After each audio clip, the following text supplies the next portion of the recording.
ഉമർ റളിയല്ലാഹു അൻഹു തന്റെ വീട്ടിലേക്ക് ചെന്നപ്പോൾ തന്റെ മകനായ അബ്ദുല്ലാഹ് ഇബ്നു ഉമർ റളിയല്ലാഹു അൻഹു ഒരിക്കൽ ഇങ്ങനെ ഇറച്ചി കഴിച്ചു കൊണ്ടിരിക്കുകയാണ്. ചീത്ത പറഞ്ഞു, അല്ല അബ്ദുല്ലാ, നീ അമീറുൽ മുഅ്മിനീന്റെ മകനാണല്ലേ, എങ്ങനെയാണെടാ നിനക്ക് ഇറച്ചി കഴിക്കാൻ കഴിയുന്നത്? ജനങ്ങൾക്ക് ഇവിടെ വിശപ്പുണ്ടായിരിക്കെ നീ അമീറുൽ മുഅ്മിനീന്റെ മകനായിരിക്കെ എങ്ങനെയാണ് ഇറച്ചി കഴിക്കാൻ നിനക്ക് സാധ്യമാകുന്നതെന്ന് തന്റെ മകനോട് ചോദിച്ച ഒരു ഭരണാധികാരി ഉണ്ടെങ്കിൽ സയ്യിദുനാ ഉമർ ഇബ്നുൽ ഖത്താബ് റളിയല്ലാഹു അൻഹു അല്ലേ. ഇതിനല്ലേ നീതി എന്ന് പറയാം. അവിടെ അടുപ്പക്കാർക്ക് സ്ഥാനമില്ല, അവിടെ ബന്ധുക്കൾക്ക് സ്ഥാനമില്ല, അവിടെ ബന്ധുവായി ചമയാൻ ഒരാൾക്കും പറ്റൂല. അവിടെ തന്റെ ആളാണെന്ന് പറഞ്ഞ് ശിക്ഷയുടെ കാഠിന്യം കുറയുകയല്ല, ആളായിപ്പോയി എന്നതിന്റെ പേരിൽ ശിക്ഷയുടെ കാഠിന്യം കൂട്ടുന്ന സ്വഭാവമാണ് ഉമറുൽ ഫാറൂഖ് റളിയല്ലാഹു അൻഹുവിനുണ്ടായിരുന്നത്.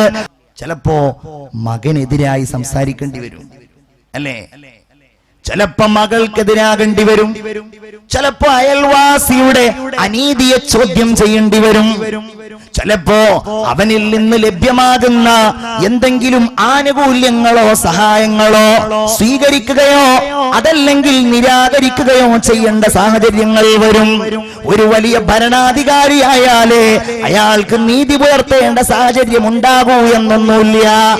മകന്റെ പാർശ്വം നിന്ന് മകന്റെ കൂടെ നിന്ന് മറ്റുള്ളവർക്കെതിരാകുമ്പോ, മകളുടെ ഭാഗം നിന്ന് മറ്റുള്ളവർക്കെതിരായി ആക്ഷേപം പറയുമ്പോ, എന്റെ മകനത് ചെയ്യില്ല, എന്റെ മകളത് ചെയ്യില്ല എന്ന് പറയുമ്പോൾ അല്ലേ. ഇപ്പൊ നമ്മൾ ഈ കേരളത്തിലൊക്കെ ഈ ബന്ധു നിയമന വിവാദവും മറ്റും ഒക്കെ ഉണ്ടായപ്പോൾ നമ്മളതിനെ ആക്ഷേപിക്കണ്ട, അതൊക്കെ എന്തോ ആയിക്കോട്ടെ, അത്രേ പറയാൻ പറ്റുള്ളൂ. പക്ഷേ അവരൊക്കെ ഉമറുൽ ഫാറൂഖിന്റെ രീതി സ്വീകരിച്ചിരുന്നെങ്കിൽ എന്ന് നമ്മൾ ആഗ്രഹിച്ചാൽ അത് തെറ്റാവൂ അല്ലേ? അത് തെറ്റാവില്ല. ഒരിക്കൽ ഉമർ റളിയല്ലാഹു അൻഹു തന്റെ വീട്ടിലേക്ക് തന്റെ വന്നപ്പോൾ ഉമർ റളിയല്ലാഹു അൻഹുവിന്റെ മകന്റെ തലമുടിയിൽ ഇങ്ങനെ എണ്ണ പുരണ്ടതായി കണ്ടു. തലമുടി ഇങ്ങനെ എണ്ണയൊക്കെ ഇട്ട് പല ചെറുപ്പക്കാരെ പോലെ ജെല്ലൊക്കെ തേച്ചിട്ട് ഇങ്ങനെ വലിയ സ്പൈക്കി ആക്കി നിർത്തുന്നല്ല, സാധാരണ തലയിലൊന്നും ഇങ്ങനെ എണ്ണ ഇട്ടിട്ടുണ്ട്. ചോദിച്ചു, ആഹാ, എവിടെന്നാ നിനക്ക് എണ്ണ തേക്കാൻ കിട്ടിയത്? ഞാൻ എണ്ണ വാങ്ങി തന്നിട്ടില്ലല്ലോ. അപ്പൊ എന്താ സംഭവം? ഡമസ്കസിൽ നിന്നുള്ള സൈത്തൂൻ ഒലീവെണ്ണ തലസ്ഥാന നഗരിയായ മദീനയിലേക്ക് വന്നതാണ്. അതിങ്ങനെ ഓരോരുത്തർക്കും വിതരണം ചെയ്തുകൊണ്ടിരിക്കുകയാണ്. അത് വിതരണം ചെയ്യുമ്പോ അതിന്റെ പാക്കറ്റുകൾ പൊട്ടിക്കുവാനും അതിന്റെ ഒരു ഉദ്യോഗം വഹിക്കുവാനും അവസരം കിട്ടിയത് ഉമറിന്റെ മകനായിരുന്നു. ഉമറിന്റെ മകൻ അത് ചെയ്തു. അത് സൗജന്യമായിട്ട് അത് വിതരണം ചെയ്യുന്ന ആ പ്രക്രിയയിൽ ഏറ്റെടുത്തു. അത് കഴിഞ്ഞപ്പോ തന്റെ കൈവശമുണ്ടായിരുന്ന ആ എണ്ണ തനിക്ക് വേണ്ടി ഉപയോഗിച്ചു. തന്റെ തലമുടിയിൽ അത് പുരട്ടി. പറഞ്ഞു, വാപ്പ അങ്ങനെയാണ് സംഭവം. ദേഷ്യപ്പെട്ടു. നീ അമീറുൽ മുഅ്മിനീന്റെ മകനായതുകൊണ്ടല്ലേ നിനക്കത് പിടിക്കാനും ആ എണ്ണ നിന്റെ ആവശ്യത്തിന് വേണ്ടി തലയിലിടാനും കഴിഞ്ഞത്? തെറ്റല്ലേ? അതുകൊണ്ട് ഒന്നുകിൽ അതിന്റെ പണം നീ ബൈത്തുൽ മാലിൽ അടക്കുക.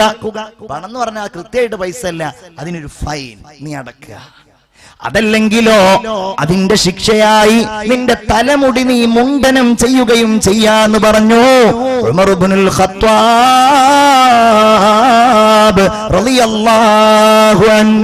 സ്നേഹമുള്ളവരെ, നമ്മൾ നമ്മുടെ സ്വാധീനങ്ങൾ ഉപയോഗിച്ച് അനർഹമായത് മറ്റുള്ളവരിൽ നിന്ന് വാങ്ങുമ്പോൾ, മറ്റുള്ളവരുടെ അല്ലെങ്കിൽ ഭരണാധികാരികളുടെ വേണ്ടപ്പെട്ടവരായി എന്നതിന്റെ പേരിൽ മറ്റുള്ളവർക്ക് ലഭ്യമാകേണ്ട അവകാശങ്ങൾ നമുക്ക് കിട്ടുമ്പോൾ അതൊക്കെ അല്ലാഹു തആല ഒരിക്കലും ഇഷ്ടപ്പെടാത്ത കാര്യങ്ങളാണെന്ന് ഗൗരവത്തോടെ നമ്മൾ മനസ്സിലാക്കുന്നത് വളരെ നന്നായിരിക്കും. ഉമർ റളിയല്ലാഹുവിന്റെ ഭരണത്തിൽ എല്ലാവരും തുല്യരാണ്. ഭരണാധികാരിയും തുല്യരാണ്, ഭരണീയരും തുല്യരാണ്, എല്ലാവരും തുല്യരാണ്. അഖിലം പാടച്ചവനെ അറിവേ നീലച്ചവനെ ഈരവോടുന്നില്ല നിന്നിൽ തേടുന്നില്ല ഈരവോടുന്നില്ല നിന്നിൽ തേടുന്നില്ല. ബിസ്മില്ലാഹിർ റഹ്മാനിർ റഹീം.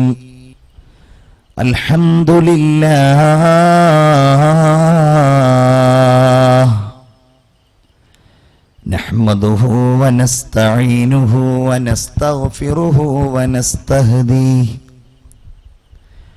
വനുഅ്മിനു ബിഹി വനതവക്കലു അലൈഹി ونعوذ بالله من شرور أنفسنا ومن سيئات أعمالنا من يهده الله فلا مضل له ومن يضلله فلا هادي له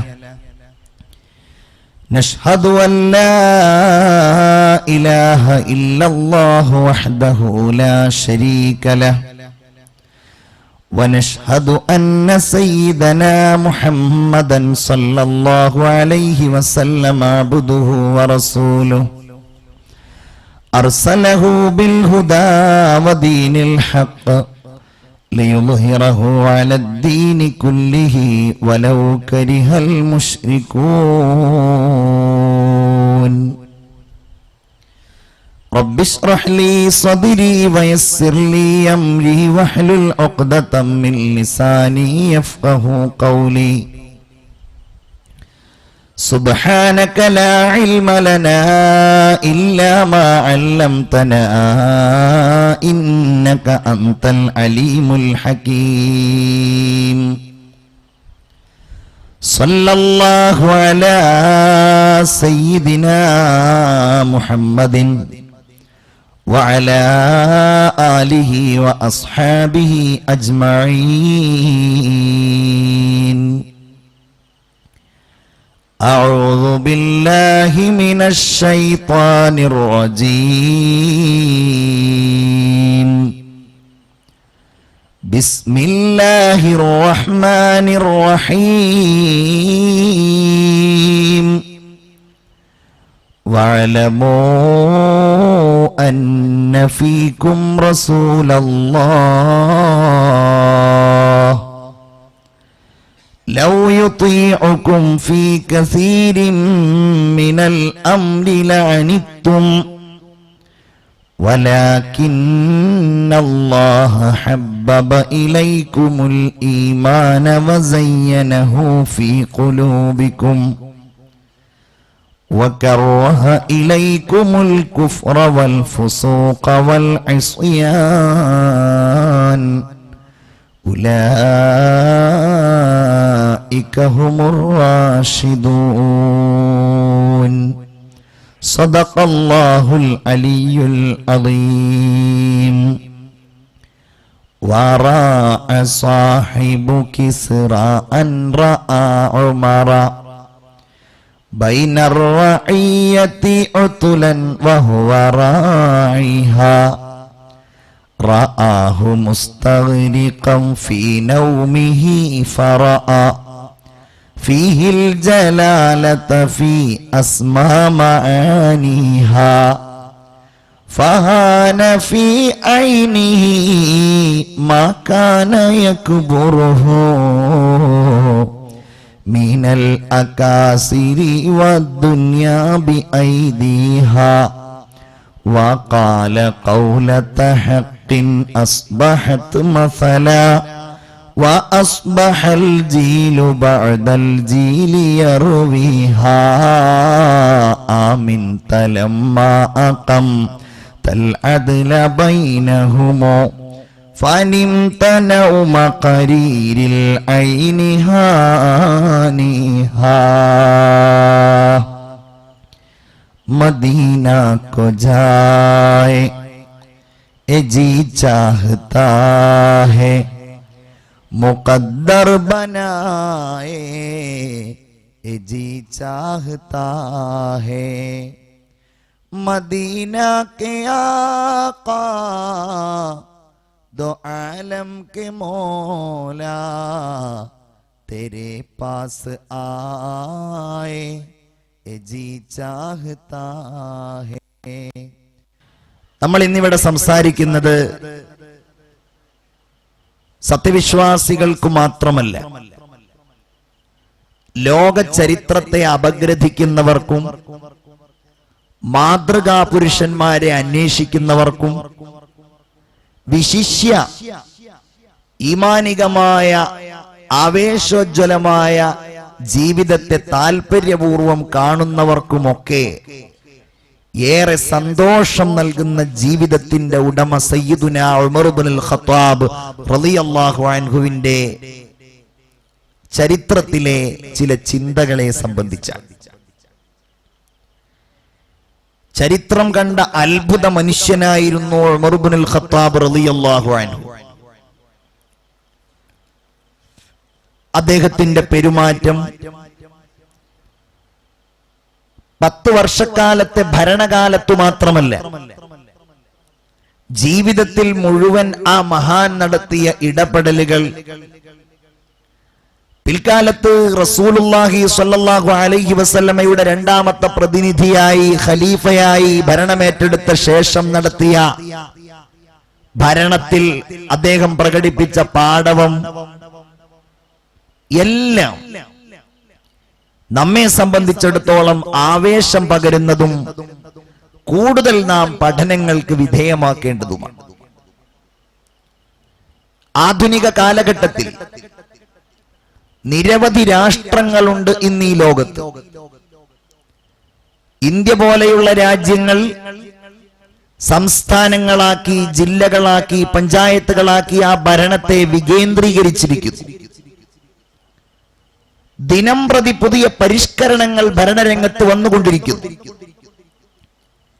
ഇവിടെയെല്ലാം തീർത്തും മാതൃകായോഗ്യമായ രീതിയിൽ അവലംബിക്കുവാൻ സാധിക്കുന്ന ഒരു മഹൽ വ്യക്തിത്വമായി ഏതൊരു ഭരണാധികാരിക്കും ഭരണീയനും സാധാരണ മനുഷ്യനുമൊക്കെ നിരവധി അനുധാവന യോഗ്യമായ സുന്ദര മാതൃകകൾ കാണിച്ച മഹാനാണ് സയ്യിദുനാ ഉമർ ഇബ്നുൽ ഖത്താബ് റളിയല്ലാഹു അൻഹു. മദീനയുടെ രാജകുമാരനൊപ്പം അഥവാ ആദരവായ മുഹമ്മദ് മുസ്തഫ സല്ലല്ലാഹു അലൈഹി വസല്ലമ തങ്ങളുടെ സഹചാരിയായിരുന്ന ആ മഹോന്നതൻ മദീനയുടെ ഈ വെളിച്ചത്തിൽ, പ്രകാശത്തിൽ, മദീനയുടെ ഈ സുഗന്ധത്തിൽ വെളിച്ചവും പ്രകാശവും നറുമണവും പരത്തിക്കൊണ്ട് പരിശുദ്ധ റൗളയിൽ മുത്തുനബിയോടൊപ്പം തന്നെ അന്തിയുറങ്ങുകയാണ്. ഉമറുൽ ഫാറൂഖ് റളിയല്ലാഹു അൻഹുവിനെ കുറിച്ച് പറയുമ്പോൾ എനിക്ക് ആദ്യമായി പറയുവാനുള്ളത് മുഹമ്മദ് മുസ്തഫ സല്ലല്ലാഹു അലൈഹി വസല്ലം ലോകത്ത് നടത്തിയ പരിവർത്തനങ്ങളുടെ പരിച്ഛേദമായിരുന്നു ഉമർ റളിയല്ലാഹു അൻഹു എന്നുള്ളതാണ്. എന്താണ് മുഹമ്മദ് നബി 23 സംവത്സരക്കാലം കൊണ്ട് നടത്തിയ വ്യത്യാസങ്ങൾ, മാറ്റങ്ങൾ, വ്യതിയാനങ്ങൾ, സാമൂഹിക വിപ്ലവങ്ങൾ എന്ന ചോദ്യത്തിന് മറുപടിയായി ചൂണ്ടിക്കാണിക്കാൻ ഈ വലിയ മനുഷ്യനുണ്ട്. അഖൂക ഇസാദ മൈതം ഫഖാമ ലഹു وأنت أحييت أجيالا من الرمم. ഒരു കവി പാടിയെന്നാണ്. അഖൂക ഈസാ, നബിയെ അങ്ങയുടെ സഹോദരനായ ഈസാ അലൈഹിസ്സലാം ദഅ മൈതൻ ഫഖാമ ലഹു, നിർജീവമായ മനുഷ്യരെയാണ് അള്ളാഹുവിന്റെ സമ്മതത്തോടെ ബഹുമാനപ്പെട്ട മൂസ ഈസാ അലൈഹിസ്സലാം ജീവിതത്തിലേക്ക് കൊണ്ടുവന്നത്. മരിച്ചുപോയ ആളുകളെയാണ്, നിര്യാണം പ്രാപിച്ചവരെ, ആത്മാവ് നഷ്ടപ്പെട്ട ആളുകളെ ഈസാ അലൈഹിസ്സലാം രണ്ടാമത് ജീവിതത്തിലേക്ക് തിരിച്ചു വിളിച്ചപ്പോൾ ഫഖാമ ലഹു, ഈസാ അലൈഹിസ്സലാമിന്റെ വിളിക്കുത്തരം നൽകി അവ ജീവനോടുകൂടെ എഴുന്നേറ്റ് വന്നു. എന്നാൽ അങ്ങോ വഅൻത അഹ്യൈത അജ്യാലം മിനർ റമമി,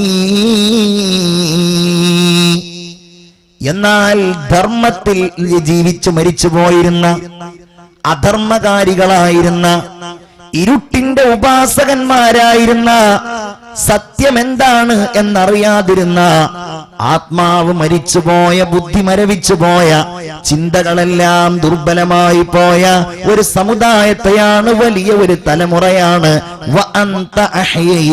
അങ്ങ് ജീവൻ നൽകി ജീവിപ്പിച്ചത് എന്നാണ് ഹബീബായ മുഹമ്മദ് മുസ്തഫ സല്ലല്ലാഹു അലൈഹി വസല്ലമ തങ്ങളെ കവി പ്രശംസിക്കുന്നത്. ഈ ഗണത്തിൽ ഒന്നാമതായി നമുക്ക് കാണാൻ കഴിയുന്നയാളാണല്ലോ. എന്തുകൊണ്ടെന്നാൽ മക്ക ചരിത്രത്തിന്റെ മക്ക പരിസരങ്ങളുടെ എല്ലാ ദുർഗുണങ്ങളും സമ്മേളിച്ച ആൾ കൂടിയായിരുന്നു ഉമർ ഇബ്നുൽ ഖത്താബ് റളിയല്ലാഹു അൻഹു. ആ കാലഘട്ടത്തിൽ എന്തെല്ലാം കുഴപ്പങ്ങൾ ഉണ്ടായിരുന്നോ, അന്നത്തെ ഒരു സാധാരണ മനുഷ്യന്റെ അടുക്കൽ എന്തെല്ലാം അധർമ്മങ്ങളും അക്രമവാസനകളും മോശമായ സ്വഭാവങ്ങളും ഉണ്ടായിരുന്നോ, അത് മുഴുവൻ ഉള്ളയാളായിരുന്നു ഉമറുൽ ഫാറൂഖ് റളിയല്ലാഹു അൻഹു. പക്ഷേ ആ ഉമറുൽ ഫാറൂഖിനെ ലോകത്ത് എക്കാലവും ഓർക്കപ്പെടുന്ന ഒരു മഹാവ്യക്തിത്വമായി അള്ളാഹുവിന്റെ ഹബീബ് മുഹമ്മദ് മുസ്തഫ സല്ലല്ലാഹു അലൈഹി വസല്ലം പരിവർത്തിപ്പിക്കുകയുണ്ടായി. ആരാണ് ഓർക്കപ്പെടുന്നവർ? ലോകത്ത് അനുസ്മരിക്കപ്പെടുന്നവരാരാണ്? ഭരണാധികാരിയായതുകൊണ്ട് ഓർക്കപ്പെട്ടു കൊള്ളണമെന്നുണ്ടോ? ചരിത്ര പുരുഷന്മാരെന്ന് അവർ വിശേഷിപ്പിക്കപ്പെട്ടതുകൊണ്ട് അവർ തീർത്തും ഓർക്കപ്പെടുകയും അനുധാവനം ചെയ്യപ്പെടുന്ന ആളായി കൊള്ളണമെന്നുണ്ടോ? ഉമർ റളിയല്ലാഹു അൻഹു സർവാത്മന ലോകത്തെല്ലായിടത്തും ഓർക്കപ്പെടുകയും സമ്പൂർണമായും ജീവിതം മാതൃകായോഗ്യമാണ് എന്ന് വിലയിരുത്തപ്പെടുകയും ചെയ്ത ഉന്നതനായ വ്യക്തിത്വമാണ്. മൊത്തത്തിൽ സ്വഹാബികളെ കുറിച്ച് റസൂലുള്ളാഹി പറഞ്ഞതറിയാമല്ലോ, അസ്ഹാബി കന്നുജൂം. എന്റെ സമുദായം, എന്റെ സ്വഹാബികൾ ഉണ്ടല്ലോ, എന്റെ അനുയായികൾ ഉണ്ടല്ലോ, എന്റെ സന്തോഷത്തിലും എന്റെ ദുഃഖത്തിലും എന്റെ കൂടെ നിന്നിട്ടുള്ള എന്റെ പ്രിയങ്കരരായ അനുയായികൾ ഉണ്ടല്ലോ, മാനത്ത് മിന്നിത്തിളങ്ങുന്ന താരകങ്ങൾക്ക് സമാനമാണവർ. എല്ലാവർക്കും വെളിച്ചമുണ്ട്, എല്ലാവർക്കും പ്രകാശമുണ്ട്, എല്ലാവരിലും നന്മയുണ്ട്, എല്ലാവരും മിന്നിത്തിളങ്ങുന്നവരാണ്. അവരിൽ നിന്ന് നിങ്ങൾ ആരെ പിൻപറ്റിയാലും നിങ്ങൾ സന്മാർഗസ്ഥരാകുമെന്നാണ് സ്വലാത്ത് ചൊല്ലൂ മുഹമ്മദ് മുസ്തഫ. അതിലും ഉമർ റളിയല്ലാഹുവിനെ കുറിച്ച് നമ്മൾ മനസ്സിലാക്കണം. ഒരു ഹദീസ് ഇങ്ങനെയാണ്, മുഹമ്മദുർ റസൂലുള്ളാഹി സ്വല്ലല്ലാഹു അലൈഹി വസല്ലം പറയുന്നു, ഞാൻ ഒരിക്കൽ ഒരു സ്വപ്നം കണ്ടു. ആ സ്വപ്നത്തിൽ എന്റെ മുമ്പിൽ കുറെ ആളുകൾ ഇങ്ങനെ പ്രത്യക്ഷപ്പെടുകയാണ്. വഅലൈഹിം ഖുമുസ്. അവരൊക്കെ ഓരോ കുപ്പായങ്ങൾ ധരിച്ചിട്ടുണ്ട്. ഞാൻ ഇങ്ങനെ നോക്കിയപ്പോൾ ചില ആളുകളുടെ കുപ്പായം അരവരയേ ഉള്ളൂ, ചില ആളുകളുടേത് മുട്ടുവരയേ ഉള്ളൂ, മറ്റു ചില ആളുകളുടേത് അവരുടെ നെഞ്ച് വരയേ ഉള്ളൂ, ചില ആളുകളുടേത് കാലിന്റെ ഞെരിയാണി വരെയുണ്ട്. ഞാൻ ഇങ്ങനെ സൂക്ഷിച്ചു നോക്കി. ഫഇദാ ഹുവ ഉമർ ഇബ്നുൽ ഖത്താബ്. അപ്പോഴാണ് വരുന്നത് ഉമർ റളിയല്ലാഹു അൻഹു. നബി പറഞ്ഞു കൊടുക്കുകയാണ്. നോക്കി ഞാൻ ഉമറിനെ. നോക്കുമ്പോഴോ ഉമറിന്റെ കുപ്പായം കാലിന്റെ ഞെരിയാണിയും വിട്ട് അതിങ്ങനെ ഉമർ വലിച്ചുകൊണ്ടാണ് വരുന്നത്. വഅലൈഹി ഖമീസുൻ യജുറുഹു. വലിച്ചുകൊണ്ടാണ് തന്റെ കുപ്പായവുമായി ഉമർ റളിയല്ലാഹു അൻഹു വന്നുകൊണ്ടിരിക്കുന്നത്. സഹാബികൾ ചോദിച്ചു നബിയെ, പരമാവധി കൂട്ട്. സഹാബികൾ ചോദിച്ചു നബിയെ, ഫമാ അവ്വൽത ദാലിക യാ റസൂലല്ലാഹ്. ആ സ്വപ്നത്തെ എങ്ങനെയാണ് നബിയെ അങ്ങ് വ്യാഖ്യാനിച്ചത്? എങ്ങനെയായിരിക്കും? കുപ്പായിട്ടിട്ടുണ്ട്, എങ്ങനെയാണ് ആ സ്വപ്നത്തെ വ്യാഖ്യാനിച്ചത്? അവിടുന്ന് പറഞ്ഞു, ഹുവ അദ്ദീൻ. ഞാൻ ആ കണ്ട സ്വപ്നത്തിലുള്ളത് അത് ദീനാണെന്ന് മുഹമ്മദ് മുസ്തഫ സല്ലല്ലാഹു അലൈഹി വസല്ലം. ദീൻ ഒരു കുപ്പായം പോലെയാണ്. അള്ളാഹു നമ്മുടെ കുപ്പായങ്ങൾക്കൊക്കെ നല്ല ഭംഗിയും മനോഹാരിതയും പ്രദാനം ചെയ്യട്ടെ. അങ്ങനെയാ പറഞ്ഞത്. അൽ ഇസ്ലാമു സിർബാൽ. ഒന്ന് ക്ലിയർ ആക്ക്. അൽ ഇസ്ലാമു സിർബാൽ യുസർബിലുഹുല്ലാഹ്. ദീൻ ഒരു കുപ്പായമാകുന്നു, ഇസ്ലാം ഒരു കുപ്പായമാകുന്നു. ചില സന്ദർഭങ്ങളിൽ അള്ളാഹു ആ കുപ്പായത്തെ ഊരിയെടുക്കുന്നതാണ് എന്നതുപോലെയാണ് ഉമർ റളിയല്ലാഹു തആല അൻഹുവിന്റെ കുപ്പായത്തെ ആദരവായ മുഹമ്മദ് മുസ്തഫ സല്ലല്ലാഹു അലൈഹി വസല്ലം വ്യാഖ്യാനിക്കുകയുണ്ടായത്. നോക്കൂ നിങ്ങൾ, അള്ളാഹുവിന്റെ ഹബീബ് മുഹമ്മദ് മുസ്തഫ സല്ലല്ലാഹു അലൈഹി വസല്ലം പറയുന്നത് ഓരോരുത്തരുടെയും കുപ്പായം അവരുടെ ദീനാണെന്നാണ്. എന്ന് പറഞ്ഞാൽ ഉമർ റളിയല്ലാഹു തആല അൻഹുവിന്റെ കുപ്പായമുണ്ടല്ലോ, തനിക്ക് ആവശ്യത്തിനധികം ദീനുള്ളതിന്റെ രൂപമായിട്ടാണ് അള്ളാഹുവിന്റെ റസൂൽ കണ്ടത്. ചില ആളുകൾക്ക് ഇത്ര വരെയേ ഉള്ളൂ എന്ന് പറഞ്ഞാൽ ദീൻ അത്രയേ ഉള്ളൂ. വേറെ ചില ആളുകൾക്ക് അവരുടെ മതബോധം അരവരയേ ഉള്ളൂ. ആവശ്യം കഴിഞ്ഞിട്ടുണ്ടെങ്കിൽ അവരും ദീനിനെ ഒഴിവാക്കും. എന്നാൽ ഉമർ റളിയല്ലാഹു അൻഹുവിന്റെ ദീനുണ്ടല്ലോ, മറ്റുള്ള ആളുകൾക്ക് കൊടുക്കാൻ മാത്രം തന്റെ അടുക്കൽ ബാക്കിയിരിക്കുകയാണെന്ന് നബിയുനാ മുഹമ്മദ് മുസ്തഫ സല്ലല്ലാഹു അലൈഹി വസല്ലം ഓർമ്മപ്പെടുത്തുകയുണ്ടായി. ചിന്തിക്കണം നമ്മള്. ഇതായി മാറി സയ്യിദുനാ ഉമർ ഇബ്നുൽ ഖത്താബ് റളിയല്ലാഹു തആല അൻഹു. ചിന്തിച്ചു നോക്കൂ നിങ്ങൾ, മഹ്ശറയുടെ ഏകാന്തതയിൽ അള്ളാഹു ലോകത്തുള്ള കോടാനക്കോടി ജനങ്ങളെ അള്ളാഹു ഒരുമിച്ച് കൂട്ടുമ്പോൾ അവിടേക്ക് ഇസ്ലാം കടന്നു വരുമെന്ന് മാത്രമല്ല, ഇസ്ലാം അവിടെയുള്ള ജനങ്ങളെ മുഴുവൻ ഇങ്ങനെ അന്വേഷിച്ചു കൊണ്ടിരിക്കും. ആ ജനങ്ങൾക്കിടയിൽ നിന്ന് ഇസ്ലാം ഉമർ ഇബ്നുൽ ഖത്താബിനെ കാണും. റസൂലുള്ള പറയാണ്, എന്നിട്ട് ഉമറിന്റെ കൈപിടിക്കും ഇസ്ലാം. എന്നിട്ട് ദീൻ അർശിന്റെ മുകളിലേക്ക് കയറിയിട്ട് അല്ലാഹുവിനോട് പറയും, അല്ലാഹുവേ ഹാദല്ലദീ അഅസ്സനാ, ഈ മനുഷ്യനാണ് അല്ലാഹ് ഞങ്ങളെ പ്രതാപശാലിയാക്കിയത്.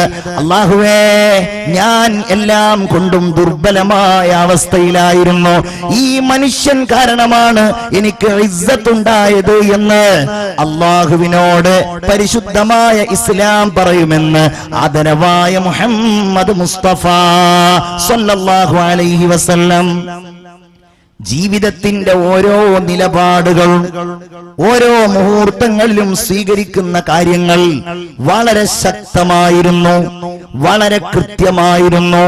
എല്ലാം കൊണ്ടും ഒരെതിർപ്പിനോ ഒരപവാദത്തിനോ ഒരിക്കലും ഇട നൽകാത്ത രീതിയിലായിരുന്നു ഉമർ റളിയല്ലാഹു അൻഹു തന്റെ ജീവിതവുമായി മുന്നോട്ട് പോയത്. ഒരു ഹദീസിൽ പറയുന്നുണ്ടല്ലോ, പിൽക്കാലത്ത് ദീൻ നടത്തുന്ന ആളുകളെ കുറിച്ച്, ലാ തസാലു ത്വായിഫത്തും മിൻ ഉമ്മത്തി ളാഹിരീന അലൽ ഹഖ് ലാ യദുർറുഹും മൻ ഖദലഹും വലാ മൻ ഖാലഫഹും. ഖിയാമത്ത് നാൾ വരെ ലോകത്ത് ഇങ്ങനെ ഒരു സമുദായം ഉണ്ടാകും. എങ്ങനെയുള്ള സമുദായം? ളാഹിരീന അലൽ ഹഖ്, അവര് സത്യം വിളംബരം ചെയ്യുന്നവരായിരിക്കും. അവര് പള്ളി നോക്കും, അവര് മദ്രസകൾ നോക്കും, അവര് ദീനിന്റെ കാര്യവുമായി നാട്ടിലൂടെ നടക്കും, അവർ സംഘടനകൾ രൂപീകരിച്ച് ദീനിന്റെ ദഅവത്ത് നടത്തും. ലാ യദുർറുഹും മൻ ഖദലഹും, അവരെ നിസ്സാരപ്പെടുത്തുന്നവരുണ്ടാകും. നിങ്ങൾക്ക് വേറെ പണിയില്ലേ, വേറെ പണിയില്ലേ നിങ്ങൾക്ക് ഇതല്ലാതെ എന്ന് ചോദിച്ചവരെ പരിഹസിക്കുന്നവരുണ്ടാകും. ഇവരെ കാണുമ്പോൾ മറഞ്ഞു പോകും.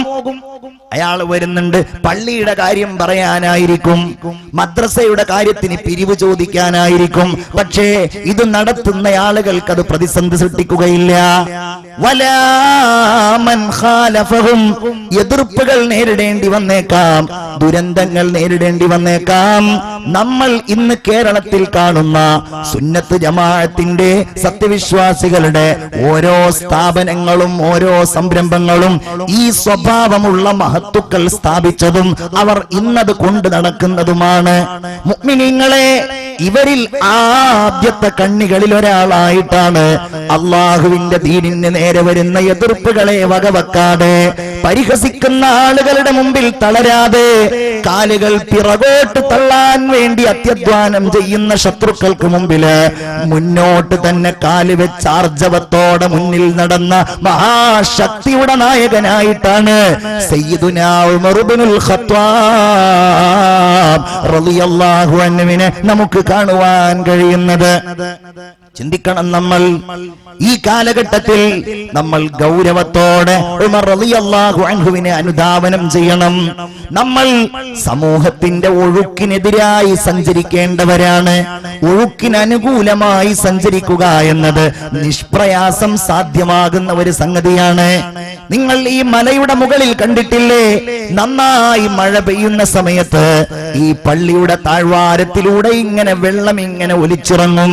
ഈ റോഡിന്റെ രണ്ടു വശങ്ങളിലും നിറഞ്ഞിരിക്കുന്ന തോടുകളിലൂടെ വെള്ളം ഇങ്ങനെ താഴോട്ടൊലിച്ചിറങ്ങുമ്പോൾ എന്തെല്ലാം വഴിവക്കുകളിലുണ്ടോ അത് മുഴുവൻ ഇങ്ങനെ ഒലിച്ചു പോകും. അതിൽ ഭാരമേറിയവയുണ്ടാകും, ഭാരം കുറഞ്ഞവയുണ്ടാകും, എല്ലാം ഉണ്ടാകും. ഇതാണ് മലവെള്ളത്തിന്റെ പ്രത്യേകത, മഴവെള്ളത്തിന്റെ പ്രത്യേകത ഇതാണ്. എന്നതുപോലെ അങ്ങനെയുള്ള ഈ കുത്തൊഴുക്കിൽ ഒലിച്ചു പോകേണ്ടവരല്ല നമ്മൾ. ഉമർ റളിയല്ലാഹു അൻഹു കാണിച്ചു തരുന്ന ഏറ്റവും വലിയ മാതൃകയിൽ ഒന്നായി നമ്മൾ കാണേണ്ടത് അതുമാണ്. ആ കാലഘട്ടത്തിൽ എല്ലാവരും അധർമ്മങ്ങളിലൂടെ വഴികളിലൂടെ നടക്കുമ്പോൾ, തിന്മകളെ സ്വീകരിച്ചപ്പോൾ, വേണ്ടാവൃത്തികളെ ഇഷ്ടപ്പെട്ടപ്പോൾ ഉമർ റളിയല്ലാഹു അൻഹു എല്ലാം കൊണ്ടും ഉറച്ചു നിന്നു. ആരുടെ പിന്നിൽ? ലോകനായകന്റെ മുമ്പിൽ, മദീനയുടെ രാജകുമാരന്റെ മുമ്പിൽ, പരിശുദ്ധ ഖുർആനിന്റെ സുന്ദരമായ പാരായണത്തിന്റെ മധുരിമയിൽ സർവവും ലയിച്ച് അള്ളാഹുവിനെ സ്വീകരിക്കാൻ തയ്യാറായ ഉമർ റളിയല്ലാഹു അൻഹു എല്ലാവരുടെ ഹൃദയത്തിലും അത്യുന്നതമായ സ്ഥാനം നേടുകയാണ്. ഉമർ റളിയല്ലാഹു അൻഹു നമ്മൾ പറയാറുള്ളതും കേൾക്കാറുള്ളതും അമീറുൽ മുഅ്മിനീൻ ഉമർ ഇബ്നുൽ ഖത്താബ് എന്ന പേരിലാണ്. അമീറുൽ മുഅ്മിനീൻ, മുഅ്മിനീങ്ങളുടെ നേതാവ്. പിൽക്കാലങ്ങളിൽ വരുന്ന അള്ളാഹുവിന്റെ റസൂൽ സല്ലല്ലാഹു അലൈഹി വസല്ലമ തങ്ങളുടെ പ്രതിനിധികളായി വന്ന എല്ലാവരും സ്വീകരിച്ചത് അമീറുൽ മുഅ്മിനീൻ എന്ന ഈ നാമമായിരുന്നു. ഇതാദ്യമായി സ്വീകരിച്ചത് ഉമർ റളിയല്ലാഹു അൻഹു. അത് തന്നെയാണ് അവരുടെ ഏറ്റവും വലിയ സ്ഥാനവും, അല്ലേ? അതല്ലാത്തവർ വിസ്മൃതരാകും, അതല്ലാത്തവർ കുഴപ്പത്തിലാകും. അമേരിക്കയിൽ പുതിയ പ്രസിഡന്റ് വന്നിരിക്കുകയാണ്, ട്രംപ്. ജോർജ് ബുഷിന്റെ പിൻഗാമിയായി അമേരിക്കയിലെ 44ഓളം വരുന്ന മുൻഗാമികളായ പ്രസിഡന്റുമാരിൽ എന്തെല്ലാം ക്രൂരതകളും വൃത്തികേടുകളും ഉണ്ടായിരുന്നു, അവയെല്ലാം അപ്രസക്തമാക്കുന്ന രീതിയിലാണ് ട്രംപിന്റെ ഈ സ്ഥാനാരോഹണത്തെ ലോകം കാണാൻ പോകുന്നത്. അമേരിക്കയുടെ പ്രസിഡന്റ് ആര് വന്നാലും അവർ ഒരുപക്ഷെ വ്യക്തിവിശുദ്ധിയുള്ളവർ വന്നേക്കാം, സ്വാഭാവികമായുമുള്ള വിനയവും അപ്രകാരം സമൂഹത്തോട് നല്ല രീതിയിൽ ഇടപെടാൻ കഴിയുന്നവരും വന്നേക്കാം. പക്ഷേ അമേരിക്കയുടെ അജണ്ടകളിലോ അവരുടെ ലക്ഷ്യങ്ങളിലോ മാറ്റം നമ്മൾ പ്രതീക്ഷിച്ചിട്ടില്ല, പ്രതീക്ഷിക്കുന്നില്ല. ലോകത്തെ ഏറ്റവും വലിയ സമ്പന്ന രാജ്യങ്ങളിലൊന്നായ അമേരിക്ക, ഇന്ന് ലോക പോലീസായി ചമയുന്ന അമേരിക്ക, ഏറ്റവും വലിയ ലക്ഷ്യമെന്ന് പറയുന്നത് ധർമ്മത്തെ തകർക്കുക, പ്രത്യേകിച്ച് വിശുദ്ധമായ അള്ളാഹുവിന്റെ പരിശുദ്ധമായ ദീനിന്റെ വളർച്ചയ്ക്ക് തടയിടുകയും അപ്രകാരം ദീനിനെതിരായുള്ള കാര്യങ്ങൾക്ക് നേതൃത്വം നൽകുകയും ചെയ്യുക എന്നതാണ്. ഇത് കാലങ്ങളായി അമേരിക്ക നടത്തിവരുന്ന അവരുടെ ഒരു അജണ്ടയാണ്. അത് പ്രസിഡന്റ് ആര് വന്നാലും ആ അജണ്ടകൾക്ക് വലിയ മാറ്റമൊന്നും ഉണ്ടാവാറില്ല. ലോകത്തവർ യുദ്ധങ്ങൾ ഉണ്ടാക്കുന്നു, സാമ്രാജ്യത്വ ശക്തികൾക്ക് നേതൃത്വം നൽകുന്ന അവർ ലോകത്ത് എത്രയോ യുദ്ധങ്ങൾ ഉണ്ടാക്കി, രാജ്യങ്ങളെ പരസ്പരം തമ്മിലടിപ്പിച്ചു, എത്രയോ കുഞ്ഞുങ്ങളെ അനാഥരാക്കി, എത്രയോ ആളുകളെ അഭയാർത്ഥികളാക്കി, വീടും കുടുംബവും പരിസരങ്ങളും നഷ്ടപ്പെട്ടവരാക്കി. ആ അമേരിക്കയുടെ ഇതുവരെ നടന്ന എല്ലാ കാര്യങ്ങളെയും ഒന്നും ആയിരുന്നില്ല എന്ന് തെളിയിക്കുന്ന രീതിയിലായിരിക്കണം 71 വയസ്സായ ട്രംപ് അമേരിക്കയുടെ പ്രസിഡന്റായിട്ട് ഇന്ന് ഇപ്പോ വിജയിച്ചിരിക്കുന്നത്. പൊതുവെ എല്ലാവരും ഒന്ന് ആഗ്രഹിച്ചിരുന്നു, ഇയാളുടെ ഈ സ്വഭാവവും പ്രസ്താവനയും ഇയാളുടെ ഈ ഇടപെടലുകളും കണ്ടപ്പോൾ ക്ലിന്റന്റെ ഭാര്യയായ ഹിലാരി പ്രസിഡന്റ് ആയിരുന്നുവെങ്കിലെന്ന്. അതെന്താ എല്ലാവരുടെയും ആഗ്രഹമായിരിക്കണം എന്നാണ് നമുക്ക് മനസ്സിലായത്. ട്രംപിന്റെ ഏറ്റവും വലിയ പ്രത്യേകത എന്ന് പറഞ്ഞാൽ ഒരു സമ്പന്നനാണ് അമേരിക്കയുടെ പ്രസിഡന്റായിട്ട് വരുന്നത്. ലോക സമ്പന്നരിൽ ആദ്യ പടിയിൽ നിൽക്കുന്ന ആളുകളിൽ ഒരാളാണ് വലിയ സാമ്രാജ്യത്തിന്റെ ബിസിനസ് സാമ്രാജ്യത്തിന്റെ അധിപനായ ട്രംപ്. എത്രയോ കോടിക്കണക്കിന് ഡോളറുകളുടെ വിറ്റുവരവുള്ള വായിൽ വെള്ളിക്കരണ്ടിയുമായിട്ട് ജനിച്ചയാളാണ് ഇദ്ദേഹം. എന്ന് പറഞ്ഞാൽ സമ്പന്നത നേരത്തെയുള്ളയാളാണ് വലിയ ഒരു സമ്പന്ന രാജ്യത്തിന്റെ അമരത്തേക്ക് വരുന്നത്. ഇതിലൊക്കെ നമുക്ക് വലിയ ദുസ്സൂചനകളുണ്ട്, ദുഷിച്ച സൂചനകളുണ്ട്. ഗതകാലത്തുണ്ടായിരുന്ന അമേരിക്കൻ പ്രസിഡന്റുമാരിൽ നിന്ന് ഇദ്ദേഹത്തിന് കാണാൻ കഴിയുന്ന ഏറ്റവും വലിയ വ്യത്യാസം സമ്പന്നനായ ഒരു വ്യവസായിയായിരുന്നു ട്രംപ് എന്നുള്ളത് തന്നെയാണ്. അഥവാ ലോകരാജ്യങ്ങളെ മുഴുവൻ കച്ചവട കണ്ണോടെ ഇയാൾ കാണും എന്നത് അവിതർക്കിതമായ കാര്യമാണ്. അമേരിക്കയുടെ മുമ്പേ ഉള്ള ഒരു സ്വഭാവമാണത്. ലോകരാജ്യങ്ങളെ മുഴുവൻ കച്ചവട കണ്ണോടെ കാണുക. അതുകൊണ്ടാണ് ഇറാഖിൽ യുദ്ധം ഉണ്ടാക്കിയത്. അത് കാരണത്താലാണ് സദ്ദാം ഹുസൈനെ കൊല്ലുന്നത്. കാരണം അവർക്ക് എണ്ണ ആവശ്യമുണ്ട്, അത് അമേരിക്കയിലില്ല. അത് വളരെ വേഗത്തിൽ അവർക്ക് ലഭ്യമാകണമെങ്കിൽ, അവർക്ക് വളരെ കുറഞ്ഞ വിലയിൽ ക്രൂഡ് ഓയിലുകൾ ലഭ്യമാകണമെങ്കിൽ അറേബ്യൻ രാജ്യങ്ങളിൽ പ്രത്യേകിച്ച് പശ്ചിമേഷ്യയിൽ പ്രശ്നങ്ങൾ ഉണ്ടാക്കണം. അത് അമേരിക്കയുടെ പഴയ കാലത്തെയുള്ള ഒരു പ്രശ്നമാണ്. കച്ചവടക്കാരൻ നേതാവായതോടുകൂടെ ഇനി അത്തരം കാര്യങ്ങൾ ഒന്നുകൂടെ സുഗമമാകും എന്ന് നമുക്ക് പ്രതീക്ഷിക്കാം. മറ്റൊന്ന്, വ്യക്തിവിശുദ്ധിയുടെ കാര്യത്തിൽ നമ്മൾ എപ്പോഴെല്ലാവരും പറയും അമേരിക്കക്കാരുടെ സാംസ്കാരികമായ തകർച്ചയെക്കുറിച്ച്. ഇപ്പൊ വിവാഹമോചനത്തിന്റെ വിഷയം വന്നപ്പോ ലോകരാജ്യങ്ങളിൽ ഏറ്റവും കൂടുതൽ വിവാഹമോചനം നടക്കുന്ന രാജ്യങ്ങളിലൊന്ന് അമേരിക്കയാണ് എന്ന് പത്രങ്ങളൊക്കെ റിപ്പോർട്ട് ചെയ്തിട്ടുണ്ടായിരുന്നു. എന്താ അവിടെ നടക്കുന്നത്? വിവാഹപൂർവ്വ ലൈംഗിക ബന്ധം എന്ന് പറയുന്നത് അമേരിക്ക പോലെയുള്ള ഒരു രാജ്യത്ത് പ്രശ്നമില്ല.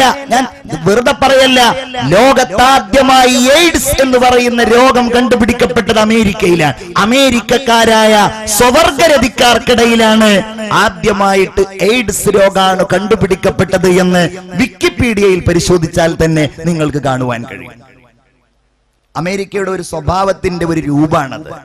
എല്ലാവിധ സാംസ്കാരിക തകർച്ചകളും ഈ മനുഷ്യന്റെ സാംസ്കാരികമായ അധപ്പതനങ്ങളെ കുറിച്ച് അവിടെയുള്ള പത്രങ്ങൾ തന്നെ റിപ്പോർട്ട് ചെയ്തത് നമ്മുടെ പത്രങ്ങളിൽ വന്നിരുന്നല്ലോ.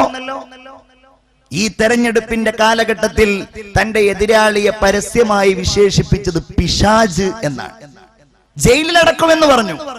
എല്ലാ നിലക്കും ദുർബലയായവൾ എന്ന് പറഞ്ഞ് തന്റെ നാവുകൊണ്ട് തന്റെ സാംസ്കാരിക ശൂന്യത ട്രംപ് വെളിവാക്കണ്ടായി. ഒന്ന്. രണ്ടാമതായി കഠിനമായ വർഗീയത, ജാതീയത, അപ്രകാരം വർണ്ണവെറി, ഇതെല്ലാം ഒത്തിണങ്ങിയ ഒരു പ്രസിഡന്റാണ് അമേരിക്കക്ക് പുതുതായിട്ട് വന്നിട്ടുള്ളത്. അപ്പൊ ഇന്ന് വരുമ്പോ ഓൺലൈൻ മീഡിയകളിൽ കാണുന്നു അവിടെയുള്ള മുസ്ലിങ്ങളും കറുത്ത വർഗക്കാരും മറ്റു രാജ്യങ്ങളിലുള്ള പൗരത്വത്തെ കുറിച്ചിട്ട് നെറ്റിൽ സെർച്ച് ചെയ്തിട്ട് നെറ്റ് ഡൗൺ ആയി പോയി, സൈറ്റുകളൊക്കെ നിശ്ചലമായി പോയി എന്ന് കണ്ടു. പേടിയായി പോവാൻ. കാരണം ഇയാളുടെ തെരഞ്ഞെടുപ്പ് റാലികളിലും പ്രസംഗങ്ങളിലും ഒക്കെ നന്നായിട്ട് പറഞ്ഞിരുന്നെന്താ?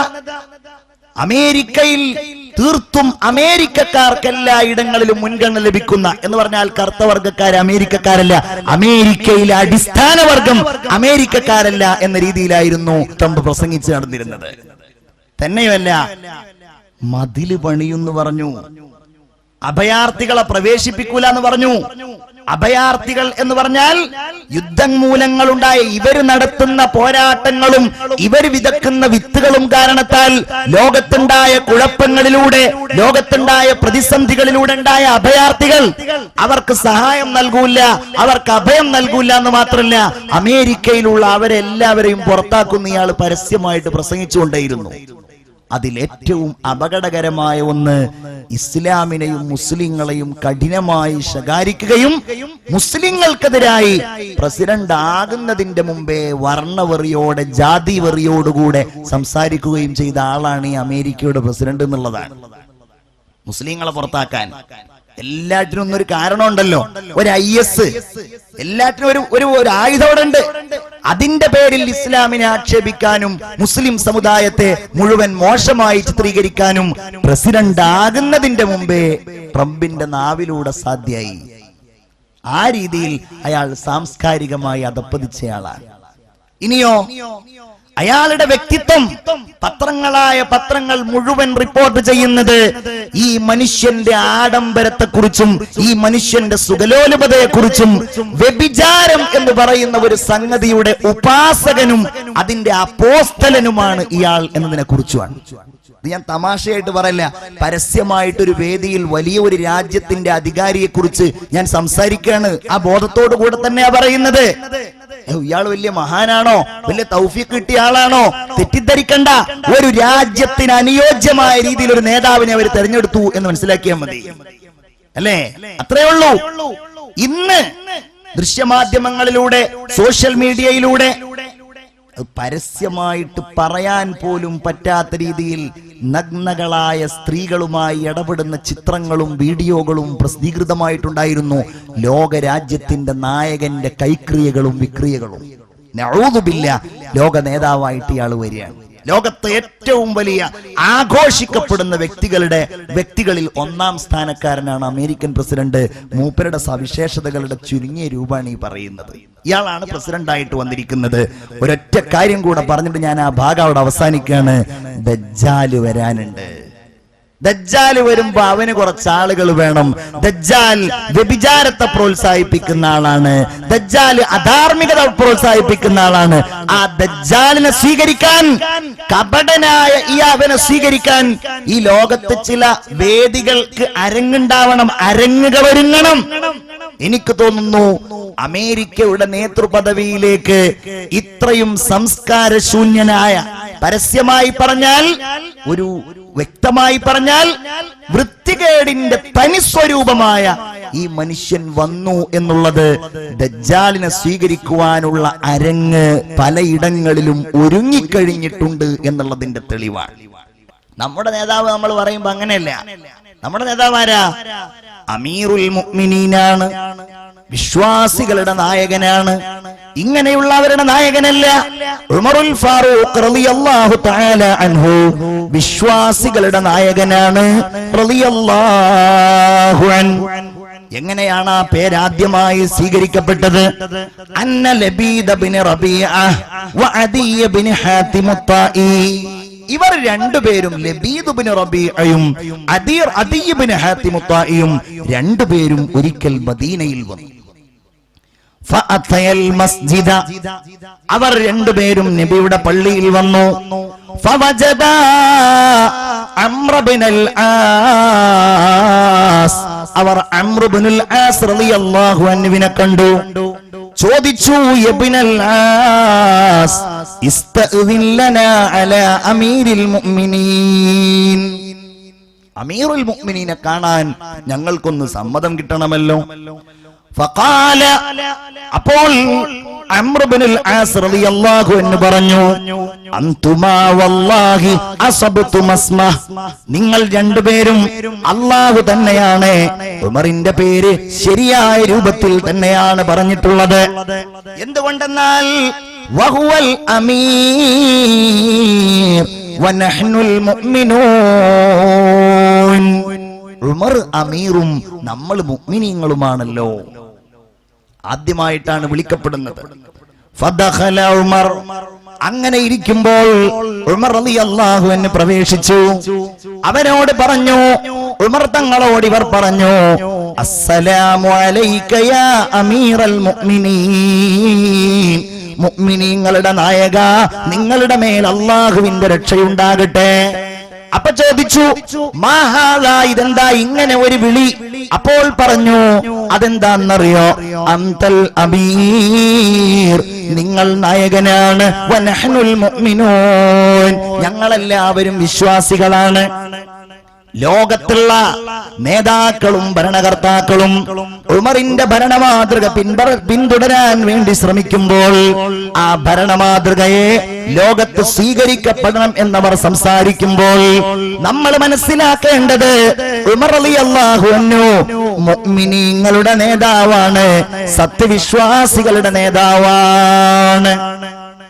ഈ ഇന്ത്യയിൽ ഏറ്റവും വലിയ അത്ഭുതം സൃഷ്ടിച്ച ഒരു മനുഷ്യനാണ് അരവിന്ദ് കെജ്രിവാൾ എന്ന് ഞാൻ പറഞ്ഞാൽ അത് നിഷേധിക്കുവാൻ നമുക്ക് ആർക്കാണ് സാധ്യമാവുക?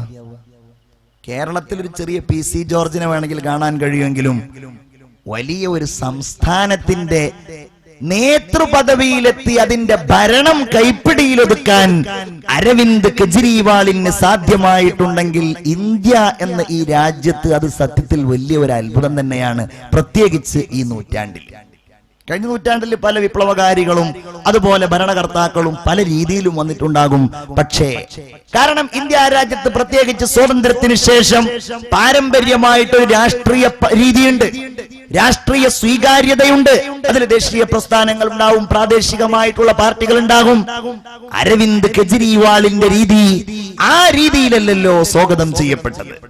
അരവിന്ദ് കെജ്രിവാൾ ചെയ്ത പണി എന്ന് പറയുന്നത് എന്താണോ സാധാരണക്കാരായ മനുഷ്യന്മാരുടെ മനസ്സ് പറയുന്നത് അത് കെജ്രിവാൾ ഉറക്കെ പറയുകയും അതിലേക്ക് സമൂഹത്തെ ആകർഷിക്കുകയും ചെയ്യുക എന്നുള്ളതായിരുന്നു. അരവിന്ദ് കെജ്രിവാൾ ഒരു സാധാരണക്കാരനാണ്. അദ്ദേഹം വളരെ സൂക്ഷ്മമായി ജീവിക്കുന്നു എന്നാണ് ഞാൻ മനസ്സിലാക്കുന്നത്. എനിക്ക് വളരെ രസകരമായി തോന്നിയ ഒരു കാര്യം, UAE-യുടെ ഭരണാധികാരികളുടെ കൊട്ടാരത്തിലേക്ക് സാധാരണ ഒരു പാന്റും അപ്രകാരം ഒരു ചെരുപ്പും ധരിച്ച് കെജ്രിവാൾ പോകുന്ന ഒരു ചിത്രം ദൃശ്യമാധ്യമങ്ങളിലൂടെ പ്രത്യേകിച്ച് സോഷ്യൽ മീഡിയകളിലൂടെ വന്നിട്ടുണ്ടായിരുന്നു. പല ആളുകൾ അതിനെ പരിഹസിച്ചു, കളിയാക്കി. കെജ്രിവാളിന് ചെരുപ്പെടുത്തു കൊടുക്കാൻ വേണ്ടി ഒരു സമ്പന്നൻ മണി ഓർഡർ ആയിട്ട് അദ്ദേഹത്തിന് പൈസ അയച്ചു, പരിഹസിക്കപ്പെട്ടു. പക്ഷേ ഈ ആധുനിക കാലഘട്ടത്തിൽ അദ്ദേഹം കാണിച്ചത് ഒരു മാതൃക തന്നെയായിരുന്നു എന്നാണ് എനിക്ക് അഭിപ്രായമുള്ളത്. കെജ്രിവാൾ നമ്മളെയൊക്കെ അത്ഭുതപ്പെടുത്തിയിട്ട് ഡൽഹിയുടെ മുഖ്യമന്ത്രിയായിട്ട് മാറി. ഒന്നുകിൽ BJP അതല്ലെങ്കിൽ കോൺഗ്രസ് മഹാഭൂരിപക്ഷത്തോടെ, മൃഗീയ ഭൂരിപക്ഷത്തോടെ അധികാരത്തിൽ കൊല്ലങ്ങളോളം ഇരുന്നവരെ മുഴുവൻ ഒന്നുമല്ലാതെയാക്കിയിട്ടാണ് കെജ്രിവാൾ ഏറ്റവും വലിയ ഭൂരിപക്ഷം, ചരിത്ര ഭൂരിപക്ഷം നേടിയിട്ട് ഡൽഹിയുടെ അധികാരത്തിലെത്തിയത്. കെജ്രിവാളിന്റെ മാതൃക പല ഘട്ടങ്ങളിലും നമുക്കിടയിലൊക്കെ പല വാർത്തകൾ കേൾക്കുമ്പോഴും ഇവിടെ അങ്ങനെ സ്വീകരിക്കാൻ ആരെങ്കിലും ഉണ്ടായിരുന്നെങ്കിൽ എന്ന് തോന്നും. പാർട്ടി അതാകുന്നതും ചിലർ മുതലെടുപ്പിന് വേണ്ടിയിട്ടായിരിക്കും. കെജ്രിവാളിന്റെ പാർട്ടിയുടെ നേതാക്കന്മാരായി മാറുന്നതും ഞാൻ ആ പാർട്ടിക്കാരനാണ് എന്ന് പറഞ്ഞിട്ട് ചൂലെടുക്കുന്നതും അദ്ദേഹം വിഭാവനം ചെയ്യുന്ന ആ രാഷ്ട്രീയ കാഴ്ചപ്പാടോടെ ആവില്ല. അതുകൊണ്ടാണ് വിജയിക്കാതെ പോകുന്നത്. അതുകൊണ്ടാണ് പലയിടങ്ങളിലും അത് വിജയിക്കാതെ പോകുന്നത്.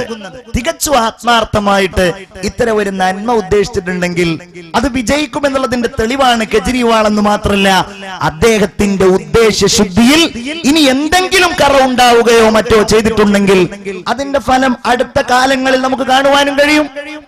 ഇവിടെ നമ്മുടെ വിഷയവുമായിട്ടുള്ള ബന്ധം, കെജ്രിവാൾ പലപ്പോഴും പ്രഭാഷണങ്ങൾ നടത്തുമ്പോ ആവർത്തിച്ച് പറയുന്ന ഒരു കാര്യം, ഞാൻ ആഗ്രഹിക്കുന്നത് ഖലീഫ ഉമറിന്റെ ഭരണം പരിഷ്കാരങ്ങൾ നടപ്പിലാക്കാനാണ്. അതാണ് നമ്മുടെ പോയിന്റ്.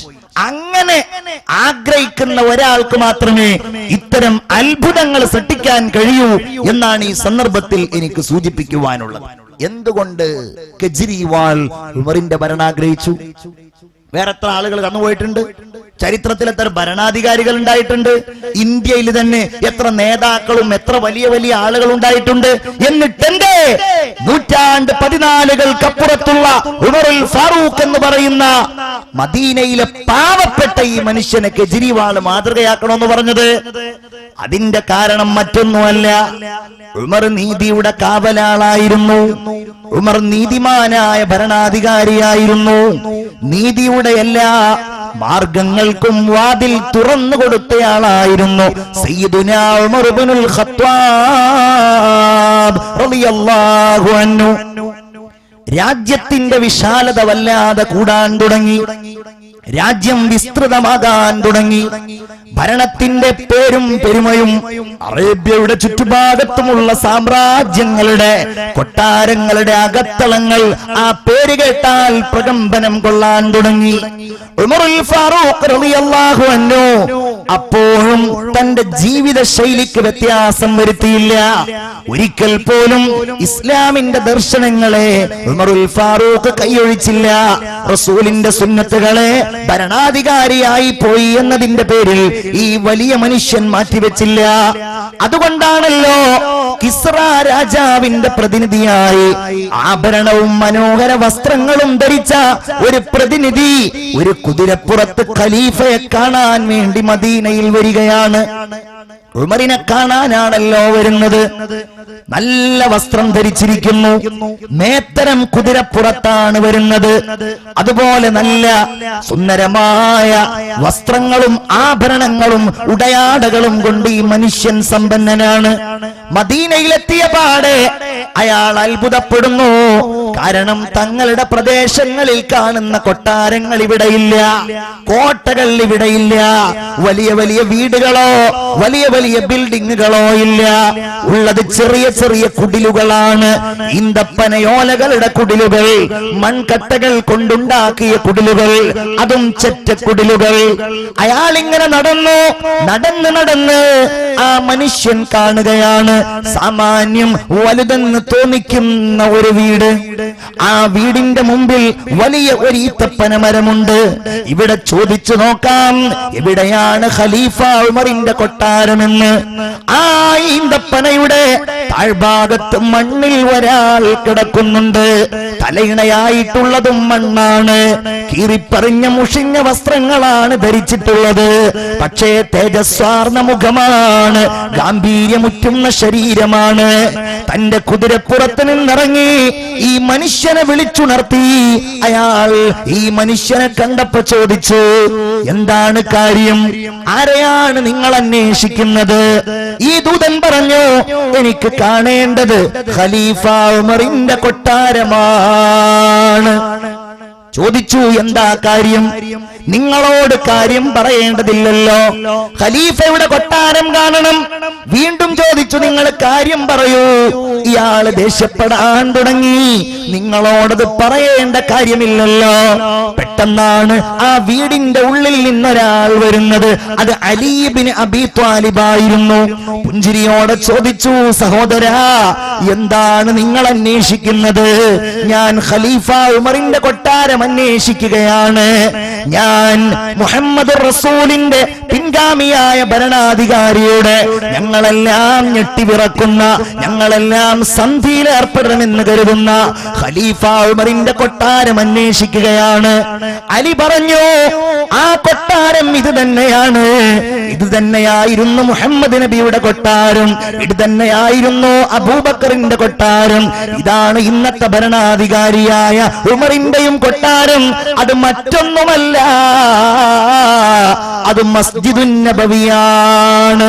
വീണ്ടും പറഞ്ഞു, പറയാനുള്ളത് അവിടെ പറഞ്ഞുകൊള്ളുക. നിങ്ങൾ അന്വേഷിക്കുന്ന ഖലീഫ ഉമർ ഈ മനുഷ്യൻ തന്നെയാണ്. നേരത്തെ ഞാൻ പാടിയല്ലോ, വഖാല ഖൗലത ഹഖിൻ അസ്ബഹത് മസലാ. പിന്നീട് ഉപമയായി മാറിയ ഒരു വലിയ വാക്യം ആ മനുഷ്യൻ പറഞ്ഞു, വഅസ്ബഹൽ ജീലു ബഅദൽ ജീലി യർവീഹാ. ഓരോ തലമുറയും അടുത്ത തലമുറയിലേക്ക് കൈമാറുന്ന, എക്കാലവും ഓർക്കപ്പെടുന്ന ഒരാപ്തവാക്യം പോലെ ഇയാൾ പറഞ്ഞു, ആമിൻ തലമ്മാ അഖം തൽ അദ്ല ബൈനഹുമോ ഫനിം തനൗമ ഖരീരിൽ ഐനി ഹാനിഹാ. അമിൻത ഉമറേ, അങ്ങ് നിർഭയനായി. ലമ്മാ അഖംതൽ അദ്ല ബൈനഹുമോ, ഈ ജനങ്ങൾക്കിടയിൽ നിങ്ങൾ നീതി പാലിച്ചപ്പോൾ, അതുകൊണ്ട് നിങ്ങൾക്ക് സുന്ദരമായി ഈ ഈന്തപ്പനയുടെ ചുവട്ടിൽ ഒരു അംഗരക്ഷകന്റെ സഹായമില്ലാതെ, ഒരു മേൽനോട്ടക്കാരന്റെ സഹായമില്ലാതെ നിങ്ങൾക്ക് കടക്കാൻ കഴിഞ്ഞല്ലോ, നിങ്ങൾക്കുറങ്ങാൻ കഴിഞ്ഞല്ലോ. ഫനിംതനൗമ ഖരീരിൽ ഐനി ഹാനിഹാ. നീതിയുടെ കാവലാണ്. തെറ്റ് ചെയ്താൽ ശിക്ഷിക്കപ്പെടും. ചിലപ്പോ അതിനുള്ള കാരണവും പറയും.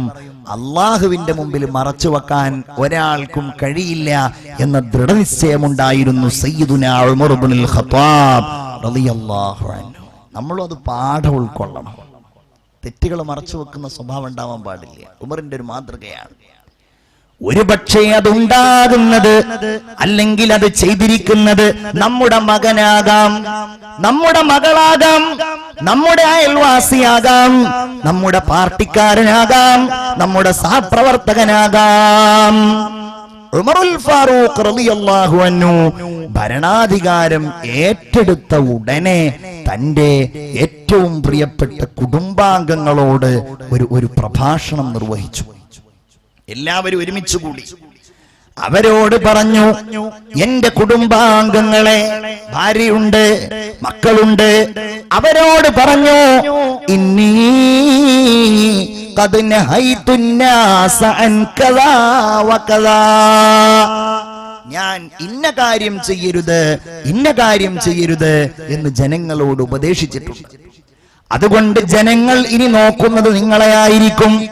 കമാ യൻദുറു ത്വയ്റു ഇലൽ ലഹ്മി, ഒരു പക്ഷി ഇറച്ചിയിലേക്ക് നോക്കുന്നത് പോലെ നിങ്ങളെ ആയിരിക്കും നോക്കുക അവർ.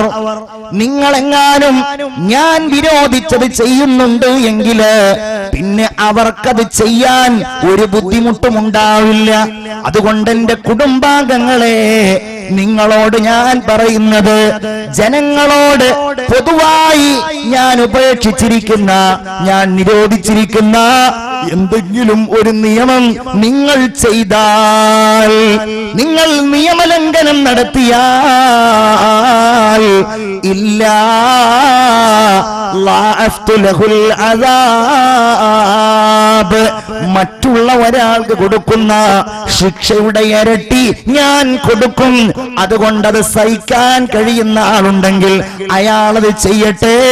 വമൻ ശാഅ ഫൽയതഅഖർ, അതല്ല അത് സഹിക്കാൻ കഴിയില്ലെങ്കിൽ അവൻ പിന്തിരിഞ്ഞു പോകട്ടെ എന്ന് ലോകത്തിന്റെ മാതൃക സയ്യിദുനാ ഉമർ ഇബ്നുൽ ഖത്താബ് റളിയല്ലാഹു അൻഹു.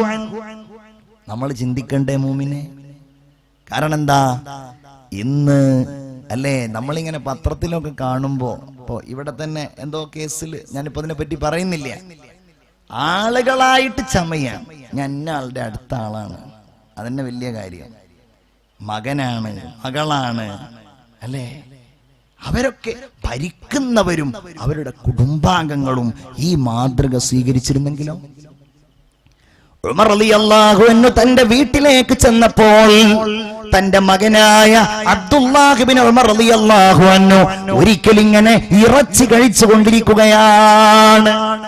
ചീത്ത പറഞ്ഞു, അല്ല അബ്ദുല്ലാ, നീ അമീറുൽ മുഅ്മിനീന്റെ മകനാണല്ലേ, എങ്ങനെയാണടാ നിനക്ക് ഇറച്ചി കഴിക്കാൻ കഴിയുന്നത്?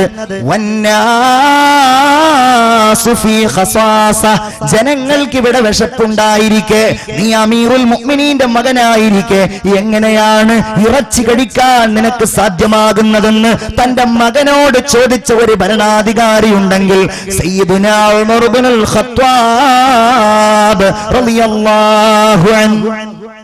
അല്ലേ? ഇതിനല്ലേ നീതി എന്ന് പറയാം. അവിടെ അടുപ്പക്കാർക്ക് സ്ഥാനമില്ല, അവിടെ ബന്ധുക്കൾക്ക് സ്ഥാനമില്ല, അവിടെ ബന്ധുവായി ചമയാൻ ഒരാൾക്കും പറ്റൂല. അവിടെ തന്റെ ആളാണെന്ന് പറഞ്ഞ് ശിക്ഷയുടെ കാഠിന്യം കുറയുകയല്ല, ആളായി പോയി എന്നതിന്റെ പേരിൽ ശിക്ഷയുടെ കാഠിന്യം കൂട്ടുന്ന സ്വഭാവമാണ് ഉമറുൽ ഫാറൂഖ് റളിയല്ലാഹു അൻഹുവിനുണ്ടായിരുന്നത്. അതെന്തുകൊണ്ടാണെന്നറിയോ? അല്ലാഹുവിന്റെ ഒരു വാക്കാ, വലാ തകുല്ലിൽ ഖായിനീന ഖസീമാ, വഞ്ചിക്കുന്ന ആളുകൾക്ക് വാദിക്കുന്ന ആളാകരുത് നബിയെ അങ്ങ്. റസൂലുള്ളാഹി ഇതിന്റെ അടിസ്ഥാനത്തിലാ പറഞ്ഞത്, ലൗ സറഖത് ബിനതി ഫാത്തിമ, എന്റെ മകളായ ഫാത്തിമ തന്നെ കട്ടാൽ ഞാൻ അവളുടെ കൈകൾ മുറിച്ചു മാറ്റുമെന്ന് സയ്യിദുനാ മുഹമ്മദ് മുസ്തഫ സല്ലല്ലാഹു അലൈഹി വസല്ലം. ആ വിഷയത്തിൽ ഒരു അഡ്ജസ്റ്റ്മെന്റ് ഉണ്ടായിരുന്നില്ല. നമ്മൾ ചിന്തിക്കണം. അപ്പൊ നമുക്കൊക്കെ ഇപ്പൊ എവിടെ ഇതിന് ചാൻസ് എന്ന് ചിന്തിക്കുക, അല്ലേ? എവിടെ? ഞാൻ ഭരിക്കണമൊന്നുമില്ലല്ലോ, ഞാൻ മെമ്പർ പോലും അല്ല, ഞാൻ ഒരു സാധാരണക്കാരൻ. എന്ന് പറഞ്ഞാൽ സാധാരണക്കാരനായ ഒരാൾക്കും അവന്റെ ചെറിയ ഏതാനും ഠാവട്ടത്തിലുള്ള ആ ജീവിതത്തിൽ ഒരുപാട് മേഖലകൾ ഇത്തരം കാര്യങ്ങൾ പുലർത്തുവാനുണ്ടാകും. ഉറപ്പാണതിൽ. അയാൾ ഭരണാധികാരി ഒന്നും ആവണമെന്നില്ല. ചിലപ്പോ മകനെതിരായി സംസാരിക്കേണ്ടി വരും, അല്ലേ? ചിലപ്പോ മകൾക്കെതിരാകേണ്ടി വരും. ചിലപ്പോ അയൽവാസിയുടെ അനീതിയെ ചോദ്യം ചെയ്യേണ്ടി വരും. ചിലപ്പോ അവനിൽ നിന്ന് ലഭ്യമാകുന്ന എന്തെങ്കിലും ആനുകൂല്യങ്ങളോ സഹായങ്ങളോ സ്വീകരിക്കുകയോ അതല്ലെങ്കിൽ നിരാകരിക്കുകയോ ചെയ്യേണ്ട സാഹചര്യങ്ങൾ വരും. ഒരു വലിയ ഭരണാധികാരിയായാലേ അയാൾക്ക് നീതി പുലർത്തേണ്ട സാഹചര്യം ഉണ്ടാകൂ എന്നൊന്നുമില്ല.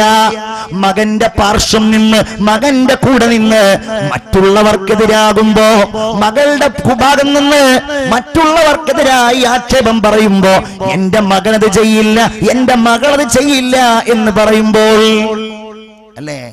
അപ്പൊ നമ്മൾ ഈ കേരളത്തിലൊക്കെ ഈ ബന്ധു നിയമന വിവാദവും മറ്റും ഒക്കെ ഉണ്ടായപ്പോൾ നമ്മളതിനെ ആക്ഷേപിക്കണ്ട, അതൊക്കെ എന്തോ ആയിക്കോട്ടെ, അത്രേ പറയാൻ പറ്റുള്ളൂ. പക്ഷേ അവരൊക്കെ ഉമറുൽ ഫാറൂഖിന്റെ രീതി സ്വീകരിച്ചിരുന്നെങ്കിൽ എന്ന് നമ്മൾ ആഗ്രഹിച്ചാൽ അത് തെറ്റാവൂ, അല്ലേ? അത് തെറ്റാവില്ല. ഒരിക്കൽ ഉമർ റളിയല്ലാഹു അൻഹു തന്റെ വീട്ടിലേക്ക് വന്നപ്പോൾ ഉമർ റളിയല്ലാഹു അൻഹുവിന്റെ മകന്റെ തലമുടിയിൽ ഇങ്ങനെ എണ്ണ പുരണ്ടതായി കണ്ടു. തലമുടി ഇങ്ങനെ എണ്ണയൊക്കെ ഇട്ട് ഇപ്പത്തെ ചെറുപ്പക്കാരെ പോലെ ജെല്ലൊക്കെ തേച്ചിട്ട് ഇങ്ങനെ വലിയ സ്പൈക്കി ആക്കി നിർത്തുന്നല്ല, സാധാരണ തലയിലൊന്നും ഇങ്ങനെ എണ്ണ ഇട്ടിട്ടുണ്ട്. ചോദിച്ചു, ആഹാ, എവിടെന്നാ നിനക്ക് എണ്ണ തേക്കാൻ കിട്ടിയത്? ഞാൻ എണ്ണ വാങ്ങി തന്നിട്ടില്ലല്ലോ. അപ്പൊ എന്താ സംഭവം? ഡമസ്കസിൽ നിന്നുള്ള സൈത്തൂൻ ഒലീവെണ്ണ തലസ്ഥാന നഗരിയായ മദീനയിലേക്ക് വന്നതാണ്. അതിങ്ങനെ ഓരോരുത്തർക്കും വിതരണം ചെയ്തുകൊണ്ടിരിക്കുകയാണ്. അത് വിതരണം ചെയ്യുമ്പോ അതിന്റെ പാക്കറ്റുകൾ പൊട്ടിക്കുവാനും അതിന്റെ ഒരു ഉദ്യോഗം വഹിക്കുവാനും അവസരം കിട്ടിയത് ഉമറിന്റെ മകനായിരുന്നു. ഉമറിന്റെ മകൻ അത് ചെയ്തു. അത് സൗജന്യമായിട്ട് അത് വിതരണം ചെയ്യുന്ന ആ പ്രക്രിയയിൽ ഏറ്റെടുത്തു. അത് കഴിഞ്ഞപ്പോ തന്റെ കൈവശമുണ്ടായിരുന്ന ആ എണ്ണ തനിക്ക് വേണ്ടി ഉപയോഗിച്ചു. തന്റെ തലമുടിയിൽ അത് പുരട്ടി. പറഞ്ഞു, വാപ്പ അങ്ങനെയാണ് സംഭവം. ദേഷ്യപ്പെട്ടു. നീ അമീറുൽ മുഅ്മിനീന്റെ മകനായതുകൊണ്ടല്ലേ നിനക്കത് പിടിക്കാനും ആ എണ്ണ നിന്റെ ആവശ്യത്തിന് വേണ്ടി തലയിലിടാനും കഴിഞ്ഞത്? തെറ്റല്ലേ? അതുകൊണ്ട് ഒന്നുകിൽ അതിന്റെ പണം നീ ബൈത്തുൽ മാലിൽ അടക്കുക. പണം എന്ന് പറഞ്ഞാൽ കൃത്യമായിട്ട് പൈസ അല്ല, അതിനൊരു ഫൈൻ നീ അടക്കുക. അതല്ലെങ്കിലോ അതിന്റെ ശിക്ഷയായി നിന്റെ തലമുടി നീ മുണ്ഡനം ചെയ്യുകയും ചെയ്യാന്ന് പറഞ്ഞു ഉമർ ഇബ്നുൽ ഖത്താബ് റളിയല്ലാഹു അൻഹു. സ്നേഹമുള്ളവരെ, നമ്മൾ നമ്മുടെ സ്വാധീനങ്ങൾ ഉപയോഗിച്ച് അനർഹമായത് മറ്റുള്ളവരിൽ നിന്ന് വാങ്ങുമ്പോൾ, മറ്റുള്ളവരുടെ അല്ലെങ്കിൽ ഭരണാധികാരികളുടെ വേണ്ടപ്പെട്ടവനായി എന്നതിന്റെ പേരിൽ മറ്റുള്ളവർക്ക് ലഭ്യമാകേണ്ട അവകാശങ്ങൾ നമുക്ക് കിട്ടുമ്പോൾ അതൊക്കെ അല്ലാഹു തആല ഒരിക്കലും ഇഷ്ടപ്പെടാത്ത കാര്യങ്ങളാണെന്ന് ഗൗരവത്തോടെ നമ്മൾ മനസ്സിലാക്കുന്നത് വളരെ നന്നായിരിക്കും. ഉമർ റളിയല്ലാഹുവിന്റെ ഭരണത്തിൽ എല്ലാവരും തുല്യരാണ്. ഭരണാധികാരിയും തുല്യരാണ്, ഭരണീയരും തുല്യരാണ്, എല്ലാവരും തുല്യരാണ്. ജബ്ലത്ത് ഇബ്നുൽ ഐഹം എന്ന് പറയുന്ന ഒരാളുണ്ടായിരുന്നു. അയാൾ ഷാം അഥവാ ഇന്നത്തെ ഫലസ്തീനിന്റെ ഭാഗത്തുള്ള ഗസ്സാൻ ഗോത്രത്തിലെ വലിയ ഒരു രാജാവും പ്രമാണിയുമായിരുന്നു. അയാൾ ഉമർ റളിയല്ലാഹു അൻഹുവിന്റെ അടുക്കൽ വന്നു. മുസ്ലിമായിട്ട് ഹജ്ജ് കാലമാണ്. ഖലീഫയോട് കൂടെ ഹജ്ജിന് പോയി അയാൾ. അങ്ങനെ ഹജ്ജിന് പോയി ഇങ്ങനെ കഅബ ഇങ്ങനെ അയാൾ ഇങ്ങനെ തവാഫ് ചെയ്യാണ്. അപ്പൊ വലിയ രാജാവാണല്ലോ, അയാളുടെ ആ ഒരു മേൽമുണ്ടിങ്ങനെ താഴ്ന്നു വന്ന് അതിങ്ങനെ വലിച്ചുകൊണ്ടാണ് അയാൾ ഇങ്ങനെ തവാഫ് ചെയ്യുന്നത്. ആ സമയത്തൊരു പാവപ്പെട്ട മനുഷ്യൻ, ഇയാളുടെ പിന്നാലെ തവാഫ് ചെയ്തിരുന്ന ഒരു പാവപ്പെട്ട മനുഷ്യൻ ഈ രാജാവിന്റെ മേൽമുണ്ടിന്റെ മുകളിൽ ചവിട്ടിയപ്പോൾ രാജാവ് തിരിഞ്ഞു നിൽക്കുകയും ഈ പാവപ്പെട്ട മനുഷ്യനെ ശക്തമായിട്ടൊരു അടി കൊടുക്കുകയും ചെയ്തു. ആഹാ, എന്റെ മുണ്ടിൽ ചവിട്ട്, ഞാൻ രാജാവല്ലേ, നിനക്ക് കുറച്ച് വിട്ടു നിന്നുകൂടെ എന്നുള്ള അർത്ഥത്തിൽ ചവിട്ടി. ഇയാൾ ചെന്ന് ഉമർ തങ്ങളോട് പരാതി പറഞ്ഞു, ഖലീഫ എന്നെ ഇയാൾ അടിച്ചു. നോക്കുമ്പോഴാരാണ്? വലിയ രാജാവായ ജബലയാണ്. അയാളെ വിളിച്ചു, അല്ല നിങ്ങളെക്കുറിച്ച് ഇങ്ങനെ ഒരു പരാതി കിട്ടിയിട്ടുണ്ടല്ലോ, നിങ്ങൾ ഇന്ന മനുഷ്യനെ അടിച്ചോ? അയാൾ പറഞ്ഞു, അതെ അടിച്ചല്ലോ. അയാൾ ഇന്നഹു വത്അ ഇസാരി വത്അ ഇസാരി, അയാൾ എന്റെ മുണ്ടിൽ ചവിട്ടിയിട്ടുണ്ട്. വലൗലാ ഹുർമത്തുൽ ബൈത്തി, ഈ കഅബയുടെ പവിത്രതയില്ലായിരുന്നുവെങ്കിൽ ലളറബ്തു ഉനുഖഹു, അയാളുടെ പിരടി ഞാൻ വെട്ടിക്കളയുമായിരുന്നു. ഉമർ പറഞ്ഞു, ജബല പറഞ്ഞിട്ട് കാര്യമില്ല, ഈ മനുഷ്യൻ നിങ്ങളോട് പ്രതികാര നടപടി സ്വീകരിക്കണം. എന്നോടോ? യഖ്തസ്സു മിന്നി, അയാൾ എന്നോട് പ്രതികാര നടപടി സ്വീകരിക്കുകയോ? വഅന മലികുൻ, ഞാൻ വലിയ ഒരു രാജാവല്ലേ? ഉമർ തങ്ങൾ അതിന് പറഞ്ഞ മറുപടി, ഇന്നൽ ഇസ്ലാമ ഖദ് സാവാ ബൈനക വ ബൈനഹു. ഉമറേ, ജബല, ഇസ്ലാം അവന്റെയും നിന്റെയും ഇടയിൽ എല്ലാം സമമാക്കിയിരിക്കുകയാണ്. ഇസ്ലാമിൽ രാജാവും ആ പ്രജയും സമമാണ്, വ്യത്യാസമല്ല. എന്നിട്ട് പറഞ്ഞു, ഒന്നുകിൽ അയാൾ പൊരുത്തപ്പെടണം, അതല്ലെങ്കിൽ അയാളുടെ അടി തിരിച്ച് നിങ്ങൾ മേടിക്കന്നെ വേണം. അങ്ങനെ ഇയാൾ പേടിച്ചു പോയി, കാരണം മാർഗമല്ലല്ലോ. അവസാനം പറഞ്ഞു, എത്ര പണം ഞാൻ തരാം? 1000. ഇയാൾ പറഞ്ഞു, പറ്റൂല, 10,000. ഈ മനുഷ്യൻ അള്ളാഹുവിന്റെ നിയമം നടപ്പാക്കുന്ന വിഷയത്തിൽ പണത്തിന്റെ മുമ്പിൽ അടിയറവ് പറയുന്ന ആളായിരുന്നില്ല. അതുകൊണ്ട് ജബലക്ക് നേരെ നടപടി സ്വീകരിക്കാൻ ഈ മനുഷ്യൻ തീരുമാനിച്ചു എന്ന് മാത്രല്ല, ജബലയെ അടിക്കാൻ ഒരുങ്ങിയപ്പോ ജബല പറഞ്ഞു, ശരി, ഞാൻ ഈ നടപടി നാളെ ഏറ്റുവാങ്ങാം, ഇന്ന് തൽക്കാലം എന്നെ വിടണം. ആയിക്കോട്ടെ, എന്നാ നാളെ സ്വീകരിക്കാം. ആ തക്കത്തിൽ ജബല തന്റെ നാട്ടിലേക്ക് പോവുകയും മുർത്തദ്ദാവുകയും ചെയ്തു എന്നാണ് നമുക്ക് ചരിത്രത്തിൽ വായിക്കുവാൻ കഴിയുന്നത്. സ്വജന പക്ഷപാതം അല്ലേ? എന്റെ ആളാണ്, എന്റെ ജനമാണ്, എന്റെ വേണ്ടപ്പെട്ടയാളാണ്. ഇങ്ങനെ ഒരു സമ്പ്രദായത്തെ ഒരിക്കലും അനുവദിച്ചിരുന്നില്ല. അങ്ങനെ അനുവദിക്കുന്നവർ, അങ്ങനെ ചെയ്യുന്നവർ എന്താ ചെയ്യുന്നതെന്നറിയോ? അയാൾ ജനങ്ങളുടെ അവകാശങ്ങളെ ഹനിക്കുകയാണ്. നമ്മളൊക്കെ പല രംഗത്തും പ്രവർത്തിക്കുന്നവരായിരിക്കും. ഒരു ഉദ്യോഗം എന്ന് പറയുന്നത് യഥാർത്ഥത്തിൽ ഒരു അധികാരമാണ്. ഒരു ഉദ്യോഗം ഏത് രംഗത്താണെങ്കിലും, ഏത് ഓഫീസിലാണെങ്കിലും, അത് പ്രൈവറ്റ് ഓഫീസ് ആവട്ടെ, അതല്ലെങ്കിൽ ഏത് രംഗത്തുള്ള ഓഫീസ് ആവട്ടെ. ഉദാഹരണമായിട്ട് റെയിൽവേ സ്റ്റേഷൻ, അവിടെ ജോലി ചെയ്യുന്ന ഒരാൾ, അവിടെ ടിക്കറ്റ് കൊടുക്കുന്ന ഒരാൾ, അവിടെ സ്റ്റേഷൻ മാസ്റ്റർ ആയിട്ട് വർക്ക് ചെയ്യുന്ന ഒരാൾ, അയാൾ ഒരു അധികാരിയാണ്, അല്ലേ? അയാൾ അവിടെ പക്ഷപാതിത്വപരമായി പെരുമാറാൻ പാടില്ല, തുല്യനാവണം. ആലുവ റെയിൽവേ സ്റ്റേഷനിൽ ഉണ്ടായിരുന്ന ഒരാളുണ്ടായിരുന്നു. അയാൾക്ക് അവിടെ എല്ലാ സ്വാധീനമുണ്ട്. അയാൾ അവിടുത്തെ ഉന്നതനായ ഒരു ഉദ്യോഗസ്ഥനാണ്. ടിക്കറ്റ് എടുക്കാൻ ഒരിക്കൽ ചെന്നപ്പോ അയാളുണ്ട് ലൈനിൽ നിന്ന് ടിക്കറ്റ് എടുക്കുന്നു. അപ്പൊ എന്താ സംഗതി? ഇയാളെ വിളിച്ച് പറഞ്ഞിരിക്കുകയാണ് വേറൊരാൾ ടിക്കറ്റ് എടുക്കാൻ. ഇയാൾക്ക് വേണമെങ്കിൽ ഉള്ളിൽ പോയിട്ട് എടുക്കണമെന്നില്ല, ഒരാളെ വിളിച്ച് പറഞ്ഞാൽ മതി, എന്താ ടിക്കറ്റ് ഇന്ന സ്ഥലത്തേക്കുള്ള ടിക്കറ്റ് വേണം. നോക്കുമ്പോൾ അയാൾ സ്വയം ടിക്കറ്റ് എടുക്കുക, അയാൾക്ക് വേണ്ടിയല്ലാത്ത മറ്റേ ആൾക്ക് ടിക്കറ്റ് എടുക്കുമ്പോ ഇയാൾ മറ്റുള്ളവരെ പോലെ ലൈനിൽ നിന്ന് ടിക്കറ്റ് എടുക്കുകയാണ്. ഇതാണ് ഇന്നുണ്ട് മാതൃക. സ്വജനപക്ഷപാതം ചെയ്യുമ്പോൾ അവനവന്റെ കാര്യത്തിന് വേണ്ടി, അവനവന്റെ ആളുകൾക്ക് വേണ്ടി എന്തും ചെയ്യാൻ തയ്യാറാകുമ്പോ അവിടെ ഒരു പക്ഷേ മറ്റുള്ളവരുടെ അവകാശം ധ്വംസിക്കുന്ന സ്വഭാവമാകും. കള്ളസാക്ഷി പറയുന്ന ആൾക്കാരുണ്ടാവും, ഇല്ലേ? കള്ളസാക്ഷി പറയാം. ചിലപ്പോൾ കോടതിയിലായിരിക്കും സാക്ഷി പറയുന്നത് കള്ളസാക്ഷി, അതല്ലെങ്കിൽ എന്തെങ്കിലും പരിഹാര വിഷയത്തിലായിരിക്കും. അത് ഇന്ന ആൾ എടുക്കുന്നത് ഞാൻ കണ്ടു, അല്ലെങ്കിൽ ഇന്ന ആൾ തല്ലുന്നത് ഞാൻ കണ്ടു, ഇന്നയാൾക്ക് തല്ല് കിട്ടുന്നത് ഞാൻ കണ്ടു. അവിടെ എന്താ ഉണ്ടാകുന്നത്? മറ്റൊരാൾക്ക് കിട്ടേണ്ട അവകാശം നിന്റെ ഈ നുണ കൊണ്ട് ഇല്ലാതെയായാൽ എന്താ ഉണ്ടാവുക? ഹറമല്ലാഹു അലൈഹിൽ ജന്ന, അല്ലാഹു ആ മനുഷ്യന് സ്വർഗം നിഷിദ്ധമാക്കുമെന്ന് മുഹമ്മദ് മുസ്തഫ. ഉറക്ക സ്വലാത്ത് ചൊല്ലൂ, മുഹമ്മദ് മുസ്തഫ. അയ്യോ അത്രയൊക്കെ ഉണ്ടാവൂ നബിയേ, വ ഇൻ കാന ശൈഅൻ യസീറാ, അതൊരു ചെറിയ സാധനാണെങ്കിലോ, ചെറിയൊരു സാധനത്തിന് വേണ്ടിയിട്ടാണ് ഇവന് വേണ്ടിയിട്ട് സത്യം പറഞ്ഞത്, അങ്ങനെ ഉണ്ടാവുമല്ലോ. റസൂലുള്ള പറഞ്ഞു വ ഇൻ ഖലീബൻ മിൻ അറാഖ്, അതൊരറാഖിന്റെ കഷ്ണമാണെങ്കിലും, അതൊരറാഖിന്റെ കഷ്ണമാണെങ്കിലും ചിന്തിക്കണം നമ്മൾ. അള്ളാഹുവിന്റെ ഹബീബിന്റെ ഈ പിൻഗാമി, ഈ അനുയായി ഉണ്ടല്ലോ, യൂഫ്രട്ടീസ് നദിയുടെ തീരത്ത് ഒരാട്ടിൻകുട്ടി പട്ടിണി കിടന്നാൽ ഞാൻ അള്ളാഹുവിന്റെ മുമ്പിൽ മറുപടി പറയേണ്ടി വരുമെന്ന് സമൂഹത്തോട് സംസാരിച്ചു സയ്യിദുനാ ഉമർ ഇബ്നുൽ ഖത്താബ് റളിയല്ലാഹു അൻഹു.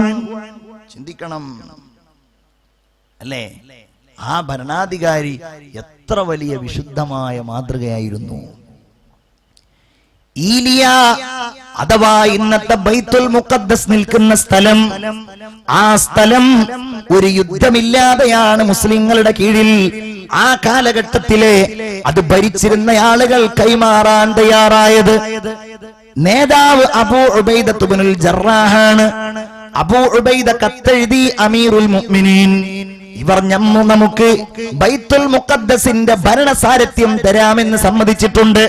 പക്ഷെ അവർക്കൊരൊറ്റ നിബന്ധനയേ ഉള്ളൂ, അങ്ങ് വരണം, അങ്ങ് നേരിട്ട് വന്ന് അവരുടെ അടുക്കൽ നിന്ന് ഈ അധികാരം അങ്ങ് ഏറ്റുവാങ്ങണം. ഇത് മാത്രമേ ഉള്ളൂ അവരുടെ ഡിമാൻഡ്. ഉമർ തിരിച്ചെഴുതി, ഞാൻ വരാം, നിങ്ങളെ കാണാൻ വേണ്ടി ഞാൻ വരാം, ഞാൻ ആ ചാവി താക്കോൽ ഞാൻ ഏറ്റുവാങ്ങാം. ഉമർ മദീനയിൽ നിന്ന് യാത്ര പുറപ്പെടുമ്പോൾ നമ്മൾ ചിന്തിച്ചു നോക്കുക, അമേരിക്കൻ പ്രസിഡന്റ് ഇന്ത്യയിൽ വന്നത് നിങ്ങൾക്കൊക്കെ ഓർമ്മയുണ്ടാകും. ഒബാമയും അതുപോലെ ബുഷും ഓരോരുത്തരും വരാറുണ്ട്. അവര് വരുമ്പോ നമ്മളിങ്ങനെ പത്രത്തിൽ കാണും, ചിലപ്പോ അവർക്ക് സഞ്ചരിക്കുവാനുള്ള കാറ് വിമാനത്തിൽ കൊണ്ടുവന്നിട്ടുണ്ട്, ബുള്ളറ്റ് പ്രൂഫ് കാറുകൾ, അതിനാലിന്ന സൗകര്യങ്ങളൊക്കെ ഉണ്ട്. അവരുടെ കൂടെ എത്ര അംഗരക്ഷകര്. മോഡി പോവുകയാണെന്നുണ്ടെങ്കിൽ മൂപ്പർ ഒറ്റക്കല്ല പോവാ, എല്ലാവരും കൂടെ വലിയൊരു സംഘമായിട്ടാ പോവാ. അതൊക്കെ എന്തോ ആവട്ടെ, ഉമർ റളിയല്ലാഹു അൻഹു യാത്ര പുറപ്പെടുകയാണ്. എന്താ പറയണത്? നമ്മൾ പോകുമ്പോ കൂടെ ഒരാൾ മാത്രം, തന്റെ ഒരു സഹായി ഒരാൾ മാത്രം. രണ്ടാൾക്കും കൂടെ ഒരു വാഹനേ ഉള്ളൂ. ഈ വാഹനത്തിന്റെ പുറത്ത് രണ്ടാളുകളും പോകുമ്പോൾ അവർ ചെയ്യുന്ന, ഉമർ പറയുന്ന വർത്തമാനം എന്താണെന്നറിയോ? നമുക്ക് രണ്ടാൾക്ക് ഒരേ വാഹനമുള്ളൂ, അതുകൊണ്ട് നീ നടന്നോ, ഞാൻ വാഹനത്തിന്റെ പുറത്ത്. അങ്ങനെയല്ല, നമുക്ക് ഊഴം വെച്ച് വാഹനപ്പുറത്ത് കയറാം. ഇത്ര ദൂരം ഞാന്, ഇത്ര ദൂരം നീയെ, അങ്ങനെ അവര് പോവാൻ. രണ്ടുപേരും ഇങ്ങനെ ഊഴം വെച്ച് ഇങ്ങനെ വാഹനപ്പുറത്ത് കയറി അവരിങ്ങനെ സഞ്ചരിച്ച് അവർ രണ്ടുപേരും ഈ നാട്ടിലേക്ക് ഇങ്ങനെ കടന്നു ചെല്ലാനൊരുങ്ങുകയാണ്. അങ്ങനെ എത്തി ദിവസങ്ങളോളം യാത്ര ചെയ്ത് അബൂ ഉബൈദക്ക് മനസ്സിലായി, ഒട്ടകപ്പുറത്തിരിക്കുന്നയാൾ ഒരിക്കലും ഖലീഫയല്ല, അത് ഖലീഫയുടെ ഭൃത്യനാണ്. ഓടിച്ചെന്നു അബൂ ഉബൈദ റളിയല്ലാഹു അൻഹു ഖലീഫയുടെ അടുക്കലേക്ക്. സലാം പറഞ്ഞു, കെട്ടിപ്പിടിച്ചു. നോക്കുമ്പോ ഉമർ തന്റെ കാലിൽ ധരിച്ചിരിക്കുന്ന ആ ഹുഫ, നമുക്ക് വേണമെങ്കിൽ കാലിലെ ഷൂ എന്ന് പറയാം, അതിങ്ങനെ ഊരിയിട്ട് കയ്യിൽ പിടിച്ചിട്ടുണ്ട്. വസ്ത്രമൊക്കെ മുഷിഞ്ഞിട്ടുണ്ട്. ഉമർ റളിയല്ലാഹു അൻഹുവിനോട് പറഞ്ഞു, അമീറുൽ മുഅ്മിനീൻ, ഈ ചെരുപ്പ് നമുക്കൊന്ന് മാറ്റിയാലോ, ഈ വസ്ത്രം നമുക്കൊന്ന് മാറിയാലോ, നമുക്കെന്തെങ്കിലും ഒന്ന് നന്നായി വസ്ത്രം ധരിച്ച് ഈ ഭൃത്യനെ ആ ഒട്ടകപ്പുറത്ത് നിന്നിറക്കിയിട്ട് നമുക്ക് ആ ഒട്ടകപ്പുറത്ത് യാത്രയായാലോ. പറഞ്ഞു അമീറുൽ മുഅ്മിനീൻ ഉമർ ഇബ്നുൽ ഖത്താബ്. ഉറക്കെ പറയൂ, സയ്യിദുനാ ഉമർ ഇബ്നുൽ ഖത്താബ് റളിയല്ലാഹു തആല അൻഹു. എന്താ അബൂ ഉബൈദ നീ ഈ പറയുന്നത്? നമ്മളൊക്കെ ആരായിരുന്നു അബൂ ഉബൈദ? ഇന്നാ കുന്നാ അവല്ല ഖൗം, നമ്മൾ വളരെ നിസ്സാരമായിരുന്ന സമുദായമായിരുന്നല്ലോ, നമുക്കൊന്നും ഉണ്ടായിരുന്നില്ലല്ലോ, നമുക്ക് യാതൊരു അധികാരവും കയ്യിലില്ലായിരുന്നല്ലോ. ഫഅഅസ്സനല്ലാഹു ബിൽ ഇസ്ലാം, അല്ലാഹു നമ്മളെയൊക്കെ പ്രതാപശാലികളാക്കിയത് ഇസ്ലാം കൊണ്ടല്ലേ അബൂ ഉബൈദ. നമ്മളെയൊക്കെ അല്ലാഹു വലുതാക്കിയത് ഇസ്ലാം കൊണ്ടല്ലേ അബൂ ഉബൈദ. അതുകൊണ്ട് ഇസ്ലാം അല്ലാത്ത മറ്റു വല്ലതും കൊണ്ടാണ് നമ്മളൊക്കെ ഇസ്സത്ത് തേടുന്നതെങ്കിൽ അതല്ലനല്ലാഹ്, അല്ലാഹു നമ്മളെ നിന്ദ്യമാക്കി കളയുമെന്ന് സയ്യിദുനാ ഉമർ ഇബ്നുൽ ഖത്താബ് റളിയല്ലാഹു അൻഹു. അല്ലാഹു നമുക്കൊക്കെ നാഫിയായ ഇൽമു തരുമാറാകട്ടെ. ഉറക്കാമീൻ പറയൂ. ആ മഹാന്റെ ബറക്കത്ത് കൊണ്ട് അല്ലാഹു നമുക്കെല്ലാ ഖൈറും പ്രദാനം ചെയ്യുമാറാവട്ടെ. നബിയേക്കാൾ 13 വയസ്സ് കുറവായിരുന്നു ഉമർ റളിയല്ലാഹു അൻഹുവിന്. അഥവാ നബിക്ക് 13 വയസ്സായപ്പോഴാണ് ബഹുമാനപ്പെട്ടവർ ജനിക്കുന്നത്. നബിയുമായുള്ള കുടുംബ ബന്ധം മുഹമ്മദുർ റസൂലിന്റെ പിതൃപരമ്പരയിലെ 5ാമത്തെ പിതാവിലേക്കാണ് ഉമർ റളിയല്ലാഹു അൻഹുവിന്റെ പിതാവുമായുള്ള ബന്ധം ചേരുന്നത്. അങ്ങനെ റസൂലുള്ളാഹി സ്വല്ലല്ലാഹു അലൈഹി വസല്ലമ തങ്ങളുടെ യൗവന കാലത്ത് തന്നെ ഉമർ തങ്ങളുടെ വളർച്ച ഉണ്ടായിട്ടുണ്ട്. ഇസ്ലാമിക പ്രബോധനവുമായി വന്നു. കഠിനമായി ദീനിനെ വെറുക്കുന്ന ആളായിരുന്നു ഉമർ റളിയല്ലാഹു അൻഹു. കഠിനമായി വെറുക്കുന്നയാൾ. അതിന്റെ സ്വഭാവമുണ്ട്. ചില ആളുകൾക്ക് ഉണ്ടാവുമല്ലോ, അവരെന്തിലാണോ വിശ്വസിക്കുന്നത് അതായിരിക്കും അവരുടെ സർവസ്വം. അയാള് CPM കാരനാണെന്നുണ്ടെങ്കിൽ അല്ലാഹുവേ അതന്നെ, അത് മാറിയിട്ട് ആള് BJP പോയി, അപ്പൊ പടച്ചോനെ അതന്നെ.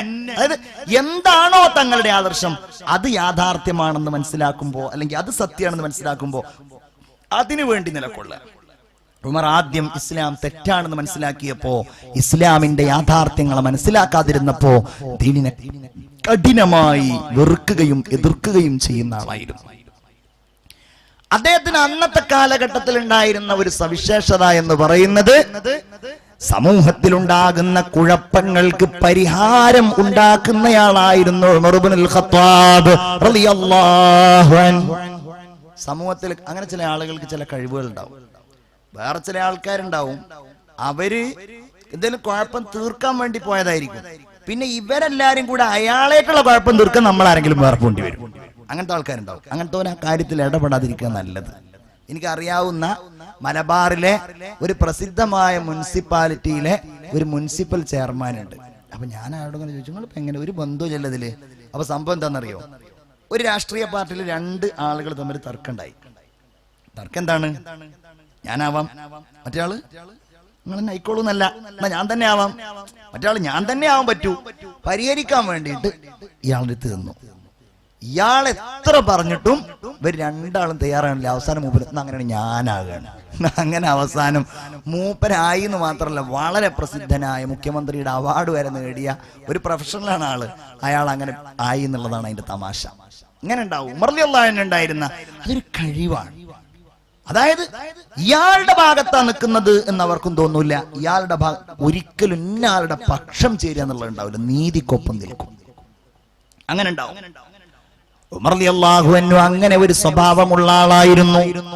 അവർക്കിടയിൽ പ്രശ്നങ്ങൾ ഉണ്ടാകുമ്പോ, യുദ്ധങ്ങളും കുഴപ്പങ്ങളും ഉണ്ടാകുമ്പോ, ആ യുദ്ധങ്ങളെയും കുഴപ്പങ്ങളെയും പരിഹരിക്കാൻ വേണ്ടിയിട്ട് അവർ നിശ്ചയിച്ചിരുന്ന ആളായിരുന്നു ഉമർ റളിയല്ലാഹു അൻഹു. തീരുമാനമെടുക്കുന്ന കാര്യത്തിൽ അഗ്രഗണ്യനായിരുന്നു.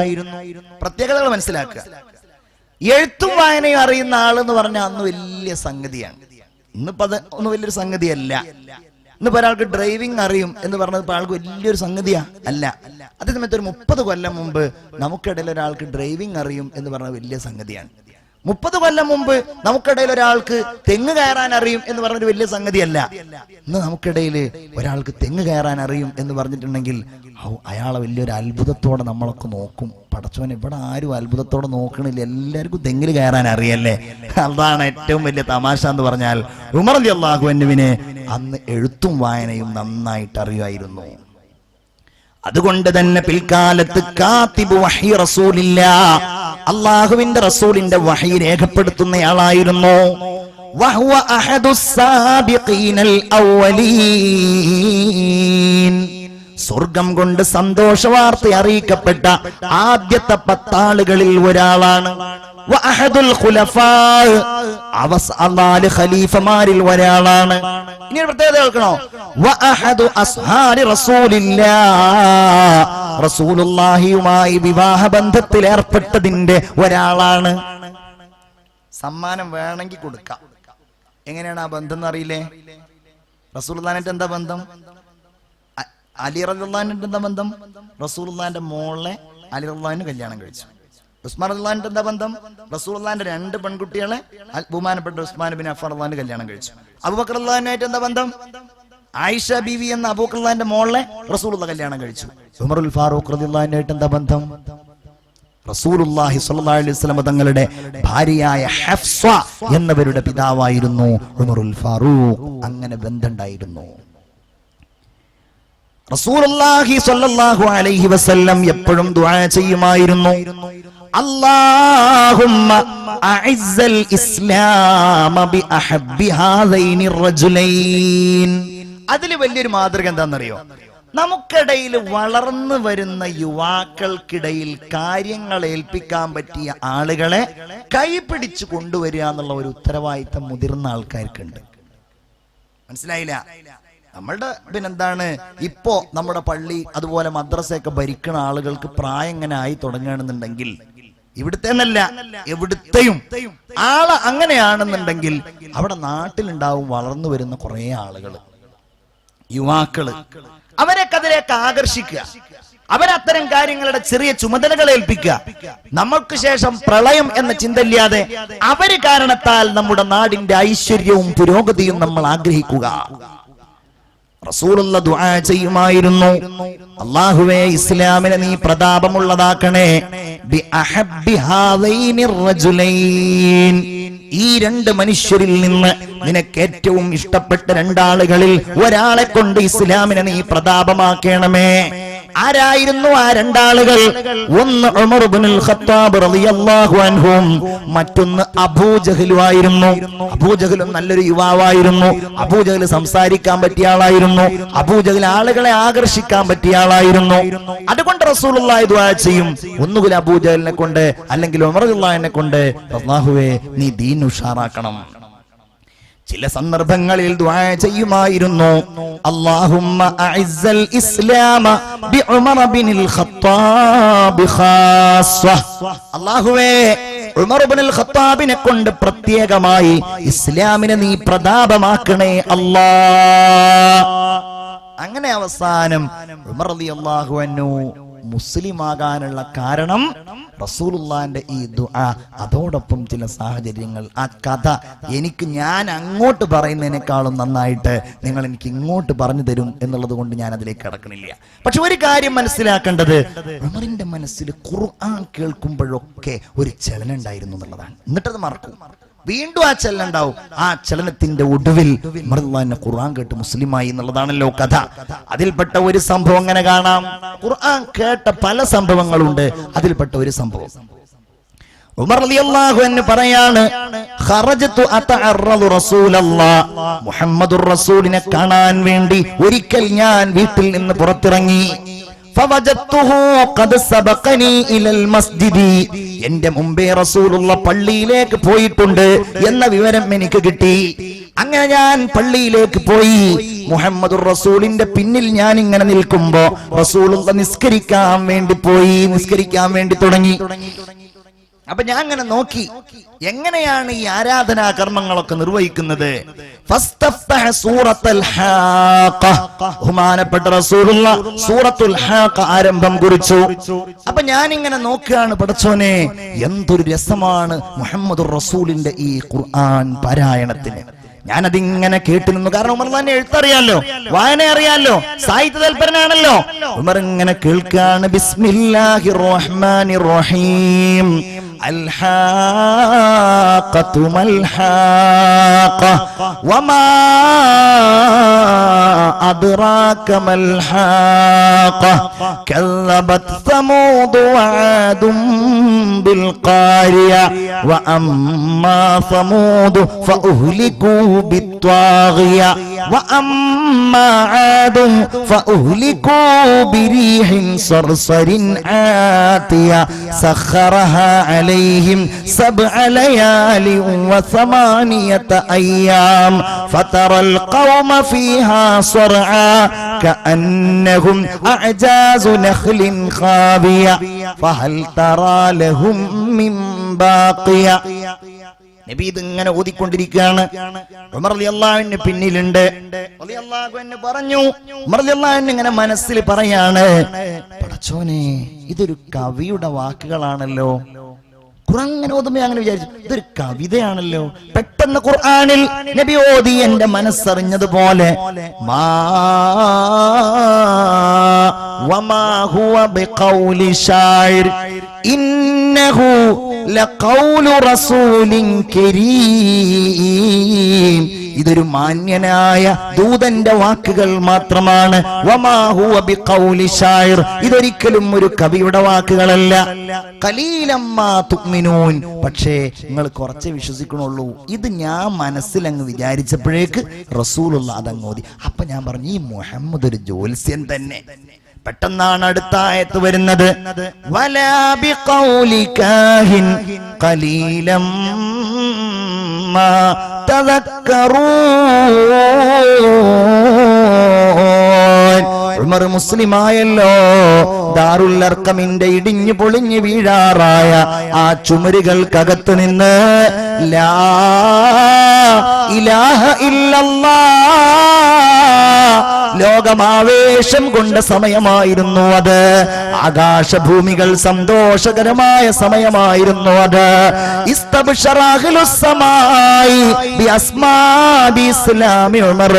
ഇസ്ലാം ഉമർ റളിയല്ലാഹു അൻഹു മുസ്ലിമായപ്പോ ആകാശലോകത്തുള്ള മാലാഖമാർ മുഴുവൻ സന്തോഷിച്ചു. റസൂലുള്ളാഹിക്ക് സന്തോഷമായി. മുഅ്മിനെ മനസ്സിലാക്കണം, ആ ഈമാനിന്റെ പ്രതിഫലനം തന്റെ അനുയാതന്റെ റസൂലിനോട് അവിടുന്ന് ചോദിക്കുകയാണ്. ഉമർ ചോദിക്കുന്നു, നബിയേ വലസ്നാ അലൽ ഹഖ് യാ റസൂലല്ലാഹ്, നമ്മൾ പറയുന്നത് സത്യമല്ലയോ നബിയേ? ഹക്കല്ലയോ നബിയേ? നമ്മൾ പറയുന്നത് യാഥാർത്ഥ്യമല്ലയോ? അതേ ഉമറേ, എന്താണ് നിനക്ക് അഭിപ്രായ വ്യത്യാസമുള്ളത്? നമ്മൾ പറയുന്നത് സത്യമാണ് എന്ന് പറയുമ്പോ ബഹുമാനപ്പെട്ട ഉമറുൽ ഫാറൂഖ് റളിയല്ലാഹു തആല അൻഹു അവിടെ വെച്ച് പറയുകയാണ്, എങ്കിൽ പിന്നെ നമ്മൾ എന്തിന് ഈ ഒളിഞ്ഞിരിക്കണം? എന്തിനാണ് നബിയെ നമ്മൾ ഇങ്ങനെ ഒളിച്ചിരിക്കുന്നത്? അതിന്റെ ആവശ്യമില്ലല്ലോ എന്ന് പറയുകയും അവസാനം ഇസ്ലാമിലെ ആദ്യത്തെ റാലി നടത്തി. ഇസ്ലാമിലെ ആദ്യത്തെ റാലി, അതിനുശേഷമാണ് ശരീഅത്ത് സംരക്ഷണ റാലിയൊക്കെ ഉണ്ടായത്. 2 വരിയായിട്ട് അല്ലാഹു അക്ബർ അല്ലാഹു അക്ബർ അല്ലാഹു അക്ബർ ലാ ഇലാഹ ഇല്ലല്ലാഹു അല്ലാഹു അക്ബർ അല്ലാഹു അക്ബർ വലില്ലാഹിൽ ഹംദ്. സഹാബികൾ പറയാണ്, ഞങ്ങളൊക്കെ പ്രതാപശാലികളായി. ഉമർ റളിയല്ലാഹു അൻഹു മുസ്ലിമായ ശേഷം അതുവരെ ഞങ്ങൾക്ക് സംസാരിക്കാൻ പറ്റിയിരുന്നില്ല. ഞങ്ങൾ കഅബന്റെ അടുക്കൽ ചെല്ലുമ്പോൾ ഞങ്ങൾ അടിക്കുമായിരുന്നു. ഞങ്ങൾക്ക് കഅബയുടെ അടുക്കൽ പോയിട്ട് നിസ്കരിക്കാനുള്ള സ്വാതന്ത്ര്യമായിരുന്നില്ല. പക്ഷേ ഉമർ അങ്ങോട്ട് കൂടെ കൂടിയതോടുകൂടെ ഞങ്ങൾക്കൊരു വലിയ രക്ഷിതാവിന്റെ സ്ഥാനം കൈവന്നു. എല്ലാം അത്ഭുതമാണ്. ഹിജറ പോകുമ്പോ പാത്തും പതുങ്ങിയായിരുന്നു ആളുകൾ പോയിരുന്നത്, ഹിജറ പോയിരുന്നത്. എന്നാൽ ഉമർ പരസ്യമായിട്ട് പോയി, വെല്ലുവിളിച്ചു. കഅബ ശരീഫിന്റെ അടുക്കൽ വന്നിട്ട് ആർക്കാണ് തങ്ങളുടെ മക്കൾ അനാഥരാവണം എന്നുള്ളത്? ആർക്കാണ് തന്റെ ഭാര്യ വിധവയാകണം എന്നുള്ളത്? ആർക്കാണ് തന്റെ മക്കൾക്ക് മാതാപിതാക്കൾക്ക് മക്കൾ നഷ്ടപ്പെടണമെന്നുള്ളത്? ഞാൻ പോവുകയാണ്, എന്നെ തടയാൻ ആരെങ്കിലും ഉണ്ടെങ്കിൽ ഈ താഴ്വാരത്തിലേക്ക് വരട്ടെ. തന്റെ വാൾ ഉയർത്തിപ്പിടിച്ച് ഉമറുൽ ഫാറൂഖ് റളിയല്ലാഹു അൻഹു വെല്ലുവിളിച്ചു. അങ്ങനെയാ പോയത്. അതായത് ഇസ്ലാമിന്റെ അത് പ്രകടമാക്കേണ്ട സന്ദർഭത്തിൽ ഉമർ റളിയല്ലാഹു അൻഹു ശക്തമാക്കി പ്രകടമാക്കിയിരുന്നു. മദീനയിലെത്തിയപ്പോൾ നബിയുടെ സന്തത സഹചാരിയായിരുന്നു. എപ്പോഴും ഉണ്ടാകും നബിയോടുകൂടെ ഖുർആൻ പഠിക്കാനും ഭരണകാര്യങ്ങൾ അഭിപ്രായം പറയാനും. അൽ ഹഖ്ഖു യുൻതഖു അലാ ലിസാനി ഉമർ. ഉമർ ഒരു കാര്യം പറഞ്ഞാൽ, ഉമർ ഒരു വർത്തമാനം പറഞ്ഞാൽ അത് യാഥാർത്ഥ്യമായിരിക്കും. റസൂലുള്ള പറഞ്ഞല്ലോ, എനിക്ക് ശേഷം ഒരു നബി ഉണ്ടാകുമായിരുന്നുവെങ്കിൽ ആ പ്രവാചകൻ ഉമറുൽ ഫാറൂഖ് റളിയല്ലാഹു അൻഹു ആകുമായിരുന്നു. റസൂലുള്ളാഹി സ്വല്ലല്ലാഹു അലൈഹി വസല്ലം തങ്ങൾ അലി റളിയല്ലാഹു അൻഹു പറയാണ്, ഒരു വിഷയവുമായി ബന്ധപ്പെട്ട് ചർച്ച നടത്തുമ്പോൾ ജനങ്ങൾ പൊതുവായിട്ട് ഒരഭിപ്രായവും ഉമറിന്റെ അഭിപ്രായം മറ്റൊരഭിപ്രായമായി മാറുകയും ചെയ്താൽ ഉമറിന്റെ അഭിപ്രായത്തിന് മുൻഗണന നൽകുമായിരുന്നു. ഉമറിന്റെ അഭിപ്രായത്തെ അല്ലാഹു സ്വീകരിക്കുമായിരുന്നുവെന്ന് സയ്യിദുനാ അലി ഇബ്നു അബീ ത്വാലിബ് റളിയല്ലാഹു അൻഹു. ഇത്ര സംഭവങ്ങളാണ്. ഇന്നിപ്പോ നമ്മൾ ഹജ്ജിന് വേണ്ടി പോയാൽ, ഉംറക്ക് വേണ്ടി പോയാൽ, അതല്ലെങ്കിൽ വെറുതെ കഅബ ഷരീഫ് ഇങ്ങനെ തവാഫ് ചെയ്യുമ്പോ നമ്മൾ ആ തവാഫ് പൂർത്തിയാക്കൽ എങ്ങനെയാണ്? ഹജറുൽ അസ്വദിനെ തൊട്ടുമുത്തിയിട്ടോ അല്ലെങ്കിൽ ദൂരെ നിന്ന് മുത്തിയിട്ടോ നമ്മൾ തവാഫ് സ്റ്റാർട്ട് ചെയ്യും. 7 ചുറ്റ്, എന്നിട്ട് ഇങ്ങനെ ചുറ്റും. അത് അവസാനം 7ാമത്തേത് അവിടെ വന്ന് അവസാനിക്കും. അത് കഴിഞ്ഞാൽ പിന്നെ നമ്മൾ മഖാമു ഇബ്രാഹിമിന്റെ പിന്നിൽ നിന്ന് 2 റക്അത്ത് നിസ്കരിക്കും. അല്ലാഹുവേ, ഈ 313 മുർസലീങ്ങളുടെ പേരിൽ ഞങ്ങൾ ചൊല്ലിയ ഈ യാസീനിന്റെ ബറക്കത്ത് കൊണ്ട് ഈ സദസ്സിൽ ഉംറ ചെയ്യാത്ത ആളുകൾ, ഹജ്ജ് ചെയ്യാത്ത ആളുകൾ എല്ലാവർക്കും അതിന് നീ തൗഫീഖ് നൽകണേ അല്ലാഹ്. ഉറക്കാമീൻ പറയും, നീ തൗഫീഖ് നൽകണേ അല്ലാഹ്. പരിശുദ്ധമായ മദീനയിൽ പോയിട്ട് സയ്യിദുനാ മുഹമ്മദുർ റസൂലിന്റെയും സിദ്ദീഖുൽ അക്ബറിന്റെയും ഉമറിന്റെയും അടുക്കൽ പോയിട്ട് സലാം പറയാൻ പടച്ചോനെ ഈ ആഗ്രഹിക്കുന്ന ഉമ്മമാര്, സഹോദരിമാര് എല്ലാവർക്കും നീ തൗഫീഖ് കൊടുക്കണേ അല്ലാഹ്. നീ ഇത് സ്വീകരിക്കണേ റഹ്മാനെ. ആമീൻ യാ റബ്ബൽ ആലമീൻ. മഖാമു ഇബ്രാഹിമിന്റെ പിന്നിന്നിട്ടാണ് 2 റക്അത്ത് നിസ്കരിക്കുക. എങ്ങനെയാ അതുണ്ടായത്? ആ നിസ്കാരം അവിടെ തൊട്ട് ബാക്കിൽ വെച്ചിട്ടാക്കാം, മസ്ജിദുൽ ഹറാമിൽ വെച്ചിട്ടാക്കാം, മസ്ജിദുൽ ഹറാമിന്റെ പുറത്ത് വെച്ചിട്ടാക്കാം, ഹറമിൽ വെച്ചിട്ടാക്കാം. ഇനി ഒരാളത് നിസ്കരിച്ചില്ല, നാട്ടിൽ വന്നാലും നിസ്കരിക്കാം എന്നാണ് അതിന്റെ മസാല. എങ്ങനെയാ അതുണ്ടായത്? മൊത്തത്തിൽ എന്താണ്? മഖാമു ഇബ്രാഹിമിന്റെ പിന്നിൽ നിസ്കരിക്കുക എന്നുള്ളതാണ്. അതായത് നബി തിരുമേനിയോടുകൂടെ തവാഫ് ചെയ്ത് റസൂലുള്ളാഹിനോടുകൂടെ മക്കയിൽ നിൽക്കുമ്പോ, നബിയേ, നമ്മുടെ പ്രപിതാവാണല്ലോ ഇബ്രാഹിം അലൈഹിസ്സലാം, ആ ഇബ്രാഹിം നബിയുടെ ഓർമ്മക്ക് നമുക്ക് എന്തെങ്കിലും ഒന്ന് ചെയ്യണ്ടേ? ഇബ്രാഹിം നബിയുടെ ഈ മഖാം നമുക്ക് നിസ്കാരത്തിന്റെ സ്ഥാനമായി സ്വീകരിച്ചാലോ?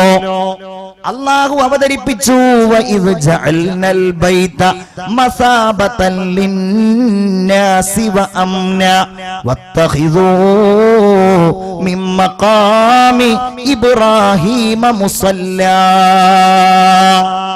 അപ്പോഴേക്കതാണ് തീരുമാനമായി, വത്തഖിദൂ, നിങ്ങൾ സ്വീകരിക്കുക, മിൻ മഖാമി ഇബ്രാഹിം മുസല്ല, ഇബ്രാഹിം നബിയുടെ മഖാമിനെ നിങ്ങൾ നിസ്കാര സ്ഥലമായിട്ട് സ്വീകരിക്കുക. ആ കാലഘട്ടത്തിൽ സ്ത്രീകൾ ഔറത്ത് മറക്കുന്ന സമ്പ്രദായമില്ലായിരുന്നു. ഔറത്ത് മറക്കാൻ ഉമർ റളിയല്ലാഹു അൻഹുവിന്റെ ഇടപെടലാണ് കാരണമായത് എന്ന് തഫ്സീറുകളിൽ നമുക്ക് കാണുവാൻ കഴിയും. റസൂലുള്ളാഹി സ്വല്ലല്ലാഹു അലൈഹി വസല്ലമ തങ്ങൾക്ക് 21 നിയമങ്ങൾ ഇറങ്ങിയത്, ഖുർആനിന്റെ ആയത്തുകൾ ഇറങ്ങിയത് ഉമർ റളിയല്ലാഹുവിന്റെ ഇടപെടലുകളിലൂടെയാണ് എന്ന് ചരിത്രത്തിൽ കാണാൻ കഴിയും. അതിൽപ്പെട്ട ഒന്നാണ് എന്ത്? ഈ പരിശുദ്ധ ഔറത്തുമായി ബന്ധപ്പെട്ട കാര്യങ്ങൾ. മറ്റൊരു സംഭവം കാണാമല്ലോ, അത് നമുക്കെല്ലാവർക്കും വളരെ പ്രിയങ്കരമായ ഒരഭിപ്രായമായിരിക്കണം എന്നാണ് എനിക്ക് തോന്നുന്നത്. കേട്ട് കഴിഞ്ഞിട്ട് തീരുമാനിച്ചാൽ മതി അത് പ്രിയങ്കരാണോ അല്ലേ എന്നുള്ളത്. അതായത് ആ കാലഘട്ടത്തിൽ റമദാനിൽ ആദ്യമായി നോമ്പ് നിർബന്ധമാക്കപ്പെട്ടിരുന്ന കാലഘട്ടത്തിൽ അന്ന് റമദാനിന്റെ രാവിലും പകലിലും ഒരേ രൂപത്തിൽ ഭാര്യയുമായി വീഴ്ചയിൽ ഏർപ്പെടാൻ പറ്റുമായിരുന്നില്ല. പകലെങ്ങനെയാണോ അതുപോലെ രാത്രിയിലും. അങ്ങനെ റമളാനിന്റെ ഒരു രാത്രി നബിയുടെ അടുക്കലേക്ക് ഉമർ റളിയല്ലാഹു അൻഹു ഓടി വന്നു. വഖഅതു യാ റസൂലല്ലാഹ്,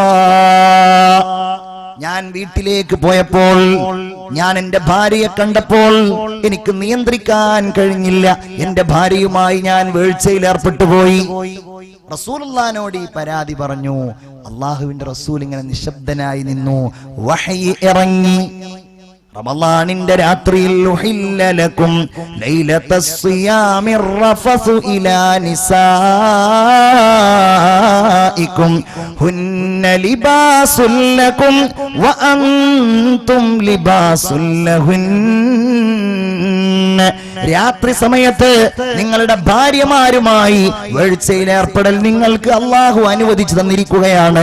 അവർ നിങ്ങളുടെ വസ്ത്രമാണ്, നിങ്ങൾ അവരുടെയും വസ്ത്രമാണ്. സ്വലാത്തുല്ലാഹ് സലാമുല്ലാഹ് റസൂലില്ലാഹ് സ്വലാത്തുല്ലാഹ് സലാമുല്ലാഹ് അലാ യാസീൻ ഹബീബില്ലാഹ്. ബദർ യുദ്ധം കഴിഞ്ഞു. 70 ആളുകൾ അള്ളാഹുവിന്റെ റസൂലിന്റെ അടുക്കൽ, നബി തിരുമേനിയുടെ അടുക്കൽ ബന്ദികളായി പിടിക്കപ്പെട്ടു. സഹാബികൾ ഇങ്ങനെ ആ ബന്ദികളെ എന്ത് ചെയ്യണം എന്ന വിഷയത്തിലാണ്. നബിയാണ് ചർച്ചയ്ക്ക് നേതൃത്വം നൽകുന്നത്. റസൂലുള്ളാഹി സ്വല്ലല്ലാഹു അലൈഹി വസല്ലം അബൂബക്കറിനെയും വിളിച്ചു, ഉമറിനെയും വിളിച്ചു. എന്താണ് അബൂബക്കറേ നിങ്ങളുടെ അഭിപ്രായം? അബൂബക്കർ പറഞ്ഞു, നബിയേ, അവർ നമ്മുടെ അടുപ്പക്കാരാണ്, ബന്ധുക്കളാണ്, കൂട്ടുകാരാണ്, കുടുംബക്കാരാണ്. അതുകൊണ്ട് യാ റസൂലല്ലാഹ്, അവരെ നമുക്കങ്ങ് വെറുതെ വിട്ടാലോ? അവരിൽ നിന്ന് മോചനദ്രവ്യം വാങ്ങാം, അവരെ നമുക്കങ്ങ് വെറുതെ വിട്ടാലോ എന്ന അഭിപ്രായം പറഞ്ഞു ബഹുമാനപ്പെട്ട സയ്യിദുനാ അബൂബക്കർ സിദ്ദീഖ് റളിയല്ലാഹു അൻഹു. പിന്നെ ചോദിച്ചു, ഉമർ എന്താ നിങ്ങളുടെ അഭിപ്രായം? ഉമർ പറഞ്ഞു, നബിയേ, മാ അറാ മാ റഅ അബൂബക്കർ. അബൂബക്കർ പറഞ്ഞ അഭിപ്രായം എനിക്കില്ല നബിയേ. ഇവരെ വെറുതെ വിടാൻ പാടില്ല. അവര് നമ്മെ ആക്രമിച്ചിട്ടുണ്ടല്ലോ, അവര് നാട്ടിൽ നിന്ന് നമ്മെ പുറത്താക്കിയിട്ടുണ്ടല്ലോ. അതുകൊണ്ട് നമ്മളിൽ നിന്ന് ഏറ്റവും അടുത്ത ആൾ ആരാണോ അവരിലുള്ളത്, അവർ അയാളെ വധിക്കട്ടെ. എന്റെ ഏറ്റവും അടുത്ത ആളെ ഞാൻ കൊല്ലുക, മറ്റേ അടുത്ത ആളെ അയാള് കൊല്ലുക. ഉമർലാൻ ആണ് അഭിപ്രായം പറഞ്ഞത്. കൊല്ലെന്നെ, വേറെ വർത്താനം. നമ്മൾ അത്രയും ബുദ്ധിമുട്ടിച്ച് നമ്മളോട് യുദ്ധം ചെയ്യാൻ വന്നു, ഇനി നമ്മൾ അവരെ വെറുതെ വിട്ടാൽ വീണ്ടും അവർ നമുക്കെതിരായി വരും എന്നാണ് ഉമർലാന്റെ നിലപാട്. അപ്പോൾ പറഞ്ഞു, നബി തിരുമേനി അഭിപ്രായം പറഞ്ഞു, അർഹമുലി ഉമ്മത്തി ബി ഉമ്മത്തി അബൂബക്കർ. എന്റെ സമുദായത്തെ കൊണ്ട്, എന്റെ സമുദായത്തിൽ നിന്ന് ഏറ്റവും വലിയ കാരുണ്യമുള്ളയാൾ സയ്യിദുനാ അബൂബക്കർ സിദ്ദീഖ് റളിയല്ലാഹു അൻഹു ആണ്. വ അശദ്ദുഹാ ഫീ അംരില്ലാഹി ഉമർ ഇബ്നുൽ ഖത്താബ്. അല്ലാഹുവിന്റെ വിധി നടപ്പാക്കുന്ന വിഷയത്തിൽ ഏറ്റവും കാഠിന്യമുള്ളയാൾ ഉമർ ഇബ്നുൽ ഖത്താബ് ആണെന്ന് മുഹമ്മദ് മുസ്തഫ സല്ലല്ലാഹു അലൈഹി വസല്ലം. എന്നിട്ട് പറഞ്ഞു, ഉമറേ, അബൂബക്കറേ, നിങ്ങൾ ചില ആളുകളുടെ ഹൃദയങ്ങളെ അല്ലാഹു പാലിനേക്കാൾ നൈർമല്യമുള്ളതാക്കും. എന്നിട്ട് പറഞ്ഞു, അബൂബക്കറേ, നിങ്ങൾ എന്റെ സമുദായത്തിൽ ഈസാ നബിയെ പോലെയാണ്. അത്രയും നിർമ്മലമായ മനസ്സ്. നിങ്ങൾ എന്റെ സമുദായത്തിലെ ഇബ്രാഹിം നബിയെ പോലെയാണ്. ഉമറേ, നിങ്ങളാണെങ്കിലോ നൂഹ് നബിയെ പോലെയാണ്.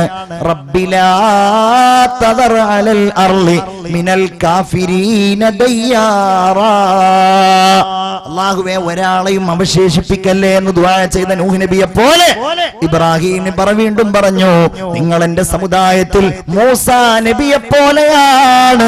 സയ്യിദുനാ ഉമർ ഇബ്നുൽ ഖത്താബ് റളിയല്ലാഹു അൻഹുവിനെ അല്ലാഹുവിന്റെ റസൂൽ വിശേഷിപ്പിക്കുകയാണ്. മുഅ്മിനീങ്ങളെ, പരിശുദ്ധ ഖുർആനിനെ ജംഅ് ചെയ്തത് ഞാൻ അവസാനിപ്പിക്കുകയാണ്. പരിശുദ്ധ ഖുർആനിനെ ഒരുമിച്ച് കൂട്ടിയത്, അഥവാ ഇന്നുള്ള രൂപത്തിലാക്കിയത്, കാരണം ഒരു യുദ്ധത്തിൽ എല്ലാവരും മരണപ്പെട്ടു പോയപ്പോൾ, ഒരു യുദ്ധത്തിൽ ഖുർആൻ മനഃപ്പാഠമാക്കിയവരൊക്കെ മരണപ്പെട്ടു പോയപ്പോൾ അബൂബക്കറിന്റെ അടുക്കൽ വന്ന് പറഞ്ഞു, അബൂബക്കറെ, നമുക്ക് ഖുർആൻ ഒരുമിച്ച് കൂട്ടിയാലോ? അബൂബക്കർ പറഞ്ഞു, എന്തിനാണത്, നബി ചെയ്തിട്ടില്ലല്ലോ. അങ്ങനെ ഒടുവിൽ ചർച്ച ചെയ്ത് അബൂബക്കർ പറയാണ്,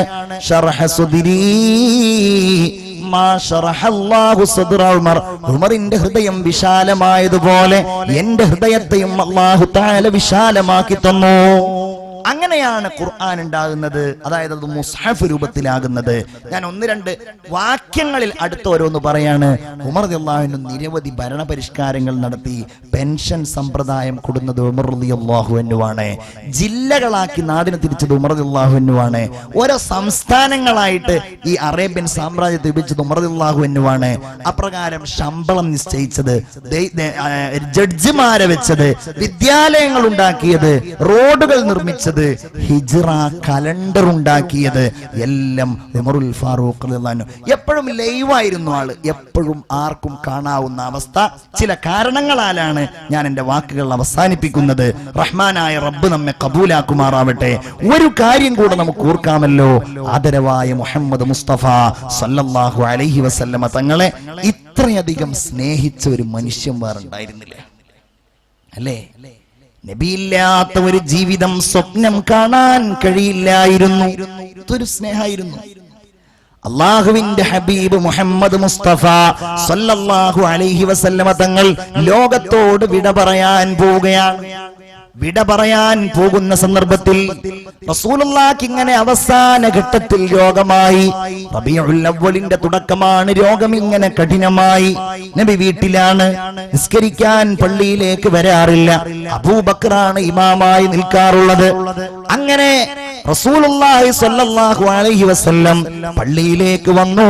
ജനങ്ങളോട് പല കാര്യങ്ങളും സംസാരിച്ചു. രോഗം ശമനമായതുപോലെ ജനങ്ങൾക്ക് തോന്നി. അതേ, മുഹമ്മദ് നബി ജീവിതത്തിലേക്ക് തിരിച്ചു വരികയാണ്. എല്ലാവർക്കും സന്തോഷമായി, എല്ലാവർക്കും സമാധാനമായി. നബി പരിപൂർണ ആരോഗ്യവാൻ.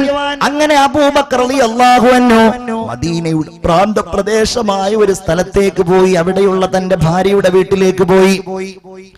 ഉമറും കുറച്ചപ്പുറത്താണ്.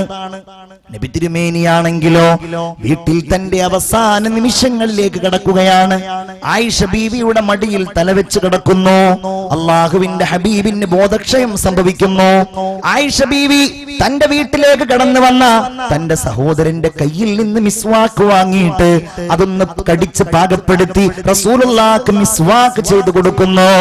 ഹബീബായ റസൂലുള്ളാഹി സ്വല്ലല്ലാഹു അലൈഹി വസല്ലം മരണത്തിന്റെ സമയത്ത് ഓരോ വർത്തമാനങ്ങൾ ഇങ്ങനെ പറയുകയാണ്.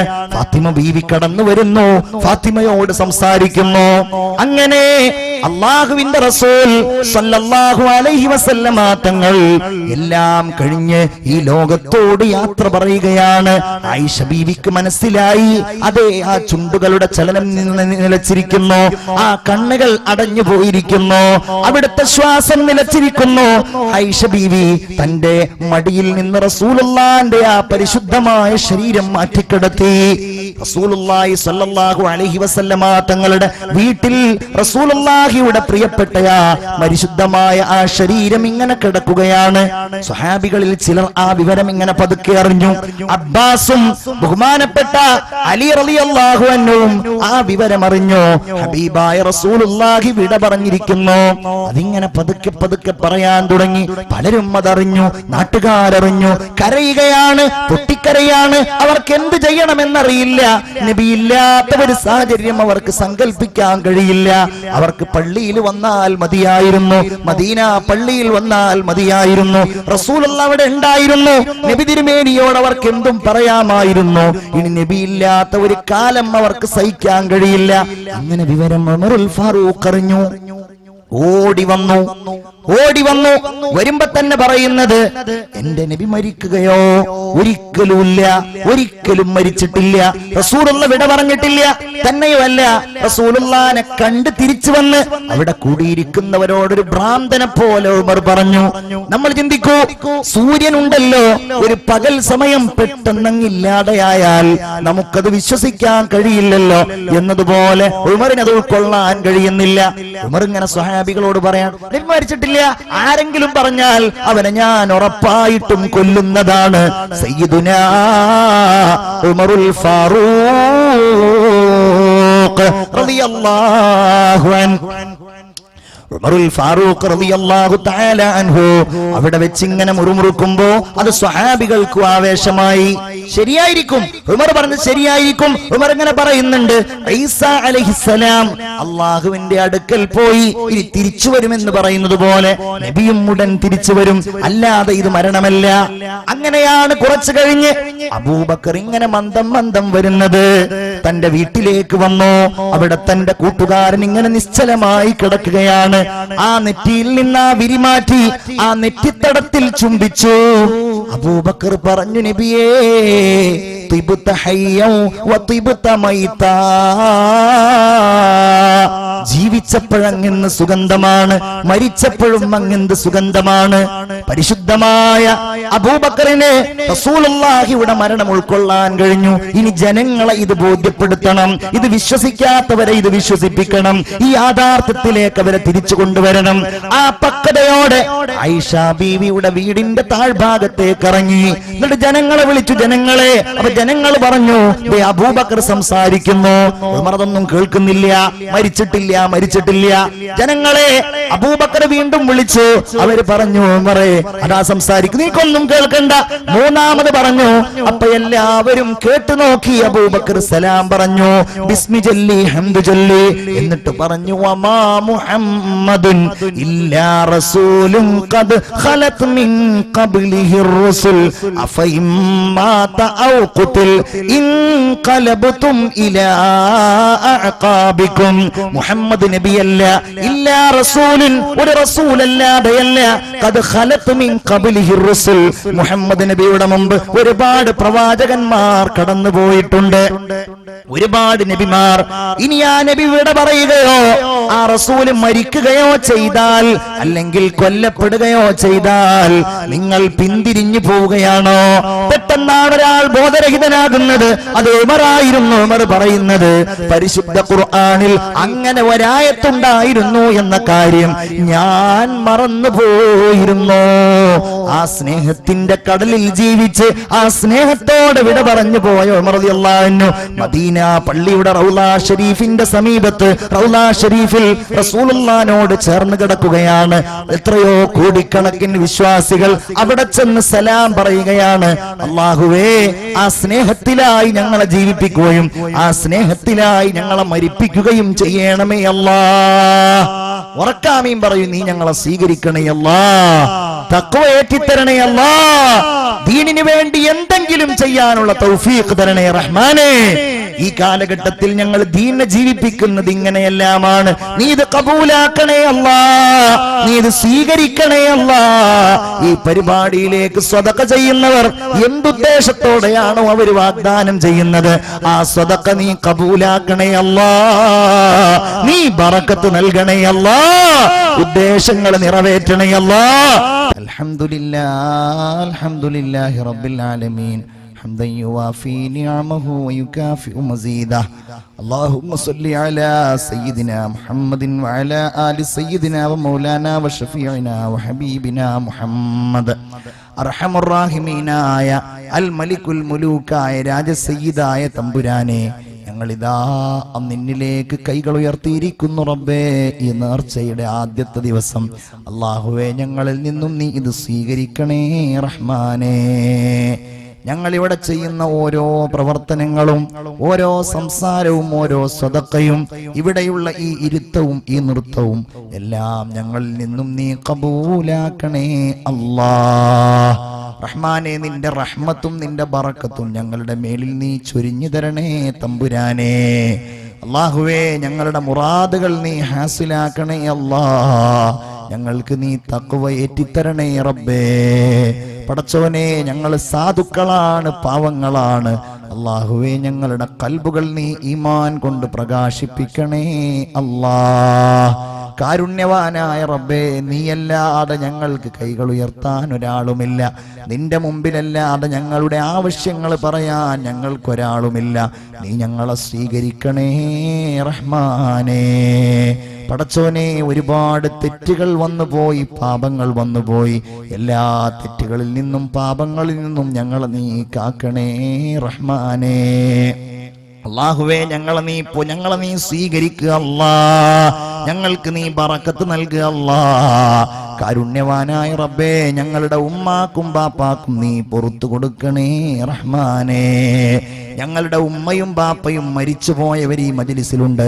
അല്ലാഹുവേ, അവരുടെ ഖബറുകൾ നീ വിശാലമാക്കണേ അല്ലാ. ആ ഖബറുകൾ നീ സ്വർഗമാക്കണേ റബ്ബേ. ഇവിടെ സ്വതക്ക നൽകിയവർ അവരുടെ പേരിൽ തന്നിട്ടുണ്ടെങ്കിൽ ആ സ്വതക്കയുടെ പിന്നിലുള്ള മുറാദുകൾ നീ ഹാസിലാക്കണേ അല്ലാ. തമ്പുരാനെ, ജീവിച്ചിരിക്കുന്ന മാതാപിതാക്കളാണ് ഞങ്ങളുള്ളത്. നീ അവർക്ക് ദീർഘായുസ് കൊടുക്കണേ റബ്ബേ. ആരോഗ്യം കൊടുക്കണേ അല്ലാ. ആഫിയത്ത് കൊടുക്കണേ അല്ലാ. അവരുടെ പൊരുത്തം ഞങ്ങൾക്ക് തരണേ അല്ലാ. അവരുടെ പൊരുത്തം തരണേ റഹ്മാനേ. ഞങ്ങളുടെ ഭാര്യക്ക് നീ സന്തോഷം തരണേ റബ്ബേ. ഭാര്യക്ക് നീ പുറത്തു കൊടുക്കണേ അല്ലാ. ഭാര്യയുടെ ഉദ്ദേശങ്ങൾ നീ നിറവേറ്റണേ അല്ലാ. ഒരുമിച്ച് തഹജ്ജുദ് നിസ്കരിക്കുന്നവരിൽ പെടുത്തണേ റബ്ബേ. ഒരുമിച്ച് ഹജ്ജിന് പോകാൻ തൗഫീഖ് തരണേ അല്ലാ. ഒരുമിച്ച് ഞങ്ങൾക്ക് ഭാര്യയോടൊപ്പം ഹജ്ജിന് പോകാനുള്ള തൗഫീഖ് തരണേ അല്ലാ. കടം ഞങ്ങൾക്ക് തരല്ല റഹ്മാനേ. ദാരിദ്ര്യം തരല്ല അല്ലാ. ജീവിക്കാനുള്ള വഴികൾ ഞങ്ങൾക്ക് മുമ്പിൽ നീ തുറന്നിട്ട് തരണേ റബ്ബേ. ഞങ്ങളുടെ ജോലികൾ, ഞങ്ങളുടെ കച്ചവടങ്ങളിൽ നീ അനുഗ്രഹം ചൊരിയണേ അല്ലാ. അറ്റാക്ക് തരല്ല റബ്ബേ. ഹാർട്ട് അറ്റാക്ക് തരല്ല റബ്ബേ. സഹിക്കാൻ കഴിയാത്ത ഒരു വേദനയും ഞങ്ങളുടെ ശരീരത്തിന് നൽകല്ലേ അല്ലാ. ഞങ്ങൾ മരിച്ച് ഞങ്ങൾ ഇങ്ങനെ കിടക്കുമ്പോ ഇയാളുടെ കടങ്ങളൊക്കെ ഞങ്ങൾ ഏറ്റെടുത്തിരിക്കുന്നുവെന്ന് പറയാൻ ഒരു കടവും നീ അവശേഷിപ്പിക്കല്ലേ അല്ലാ. അപകടത്തിൽ ഞങ്ങളെ പെടുത്തല്ല റബ്ബേ. അപകട മരണത്തിൽ പെടുത്തല്ലേ അല്ലാ. കാരുണ്യവാനായ റഹ്മാനെ, ഞങ്ങളുടെ മക്കളെ നീ കാക്കണേ നാഥ. അവരെ നീ നന്നാക്കണേ അല്ലാ. വഴികേടിലാക്കല്ല റബ്ബേ. വഴിതെറ്റിക്കല്ലേ അല്ലാ. റഹ്മാനെ, ഞങ്ങളുടെ മക്കളെ നീ ആലിമീങ്ങളാക്കണേ റബ്ബേ. ഞങ്ങൾ മരിച്ചാൽ ഞങ്ങൾക്ക് മയ്യിത്ത് നിസ്കരിക്കാൻ കഴിയുന്ന ആൺകുട്ടികളെ നീ തരണേ അല്ലാ. ഞങ്ങൾക്ക് ദുആ ചെയ്യുന്ന പെൺമക്കളെ തരണേ അല്ലാ. റബ്ബേ, ഈ പരിപാടിയുമായി ഓടി നടന്നവർ, ഈ മദ്രസക്കും പള്ളിക്കും നേതൃത്വം നൽകുന്നവർ, അവരുടെ മുറാദുകൾ നീ ഹാസിലാക്കണേ മന്നാനേ. അല്ലാഹുവേ, ഇവിടെ ആ ജോലി ചെയ്യുന്ന എന്റെ സുഹൃത്തുക്കളായ ഉസ്താദുമാർ, ആലിമീങ്ങൾ, സ്വാലിഹീങ്ങൾ, അവർക്കൊക്കെ നീ ബറക്കത്ത് നൽകണേ റബ്ബേ. റബ്ബനാ ആതിനാ ഫിദ്ദുനിയാ ഹസന വഫിൽ ആഖിറതി ഹസനതൻ വഖിനാ അദാബന്നാർ. റബ്ബനാ തഖബ്ബൽ മിന്നാ ഇന്നക അന്തസ് സമീഉൽ അലീം വതുബ് അലൈനാ ഇന്നക അന്തത് തവ്വാബുർ റഹീം. ആമീൻ ബിറഹ്മതിക യാ അർഹമർ റഹീമീൻ. വസല്ലല്ലാഹു തആല വസല്ലം അലാ ഖൈരി ഖൽഖിഹി സയ്യിദിനാ മുഹമ്മദിൻ വഅലാ ആലിഹി വസ്സഹ്ബിഹി അജ്മഈൻ വൽഹംദുലില്ലാഹി റബ്ബിൽ ആലമീൻ. നിങ്ങളൊക്കെ ദുആ ചെയ്യണം എന്ന് വസിയത്ത് ചെയ്ത് സല്ലല്ലാഹു അലാ സയ്യിദിനാ മുഹമ്മദ് സല്ലല്ലാഹു അലൈഹി വസല്ലം. സല്ലല്ലാഹു അലാ സയ്യിദിനാ മുഹമ്മദ് സല്ലല്ലാഹു അലൈഹി വസല്ലം. അല്ലാഹുമ്മ സ്വല്ലി അലാ സയ്യിദിനാ മുഹമ്മദ് യാ റബ്ബി സ്വല്ലി അലൈഹി വസല്ലം. അസ്സലാമു അലൈക്കും വറഹ്മത്തുള്ളാഹി വബറകാതുഹു. വൈവിധ്യങ്ങൾ നിറഞ്ഞ ഇത്തരം മതപ്രസംഗങ്ങൾ യൂട്യൂബിലൂടെ നിങ്ങൾക്ക് ലഭിക്കാൻ മ്യൂസിലാൻഡ് ഓഡിയോസിന്റെ ഇസ്ലാമിക് ചാനലായ മ്യൂസിലാൻഡ് ഇസ്ലാമിക് ചാനൽ സബ്സ്ക്രൈബ് ചെയ്യുക.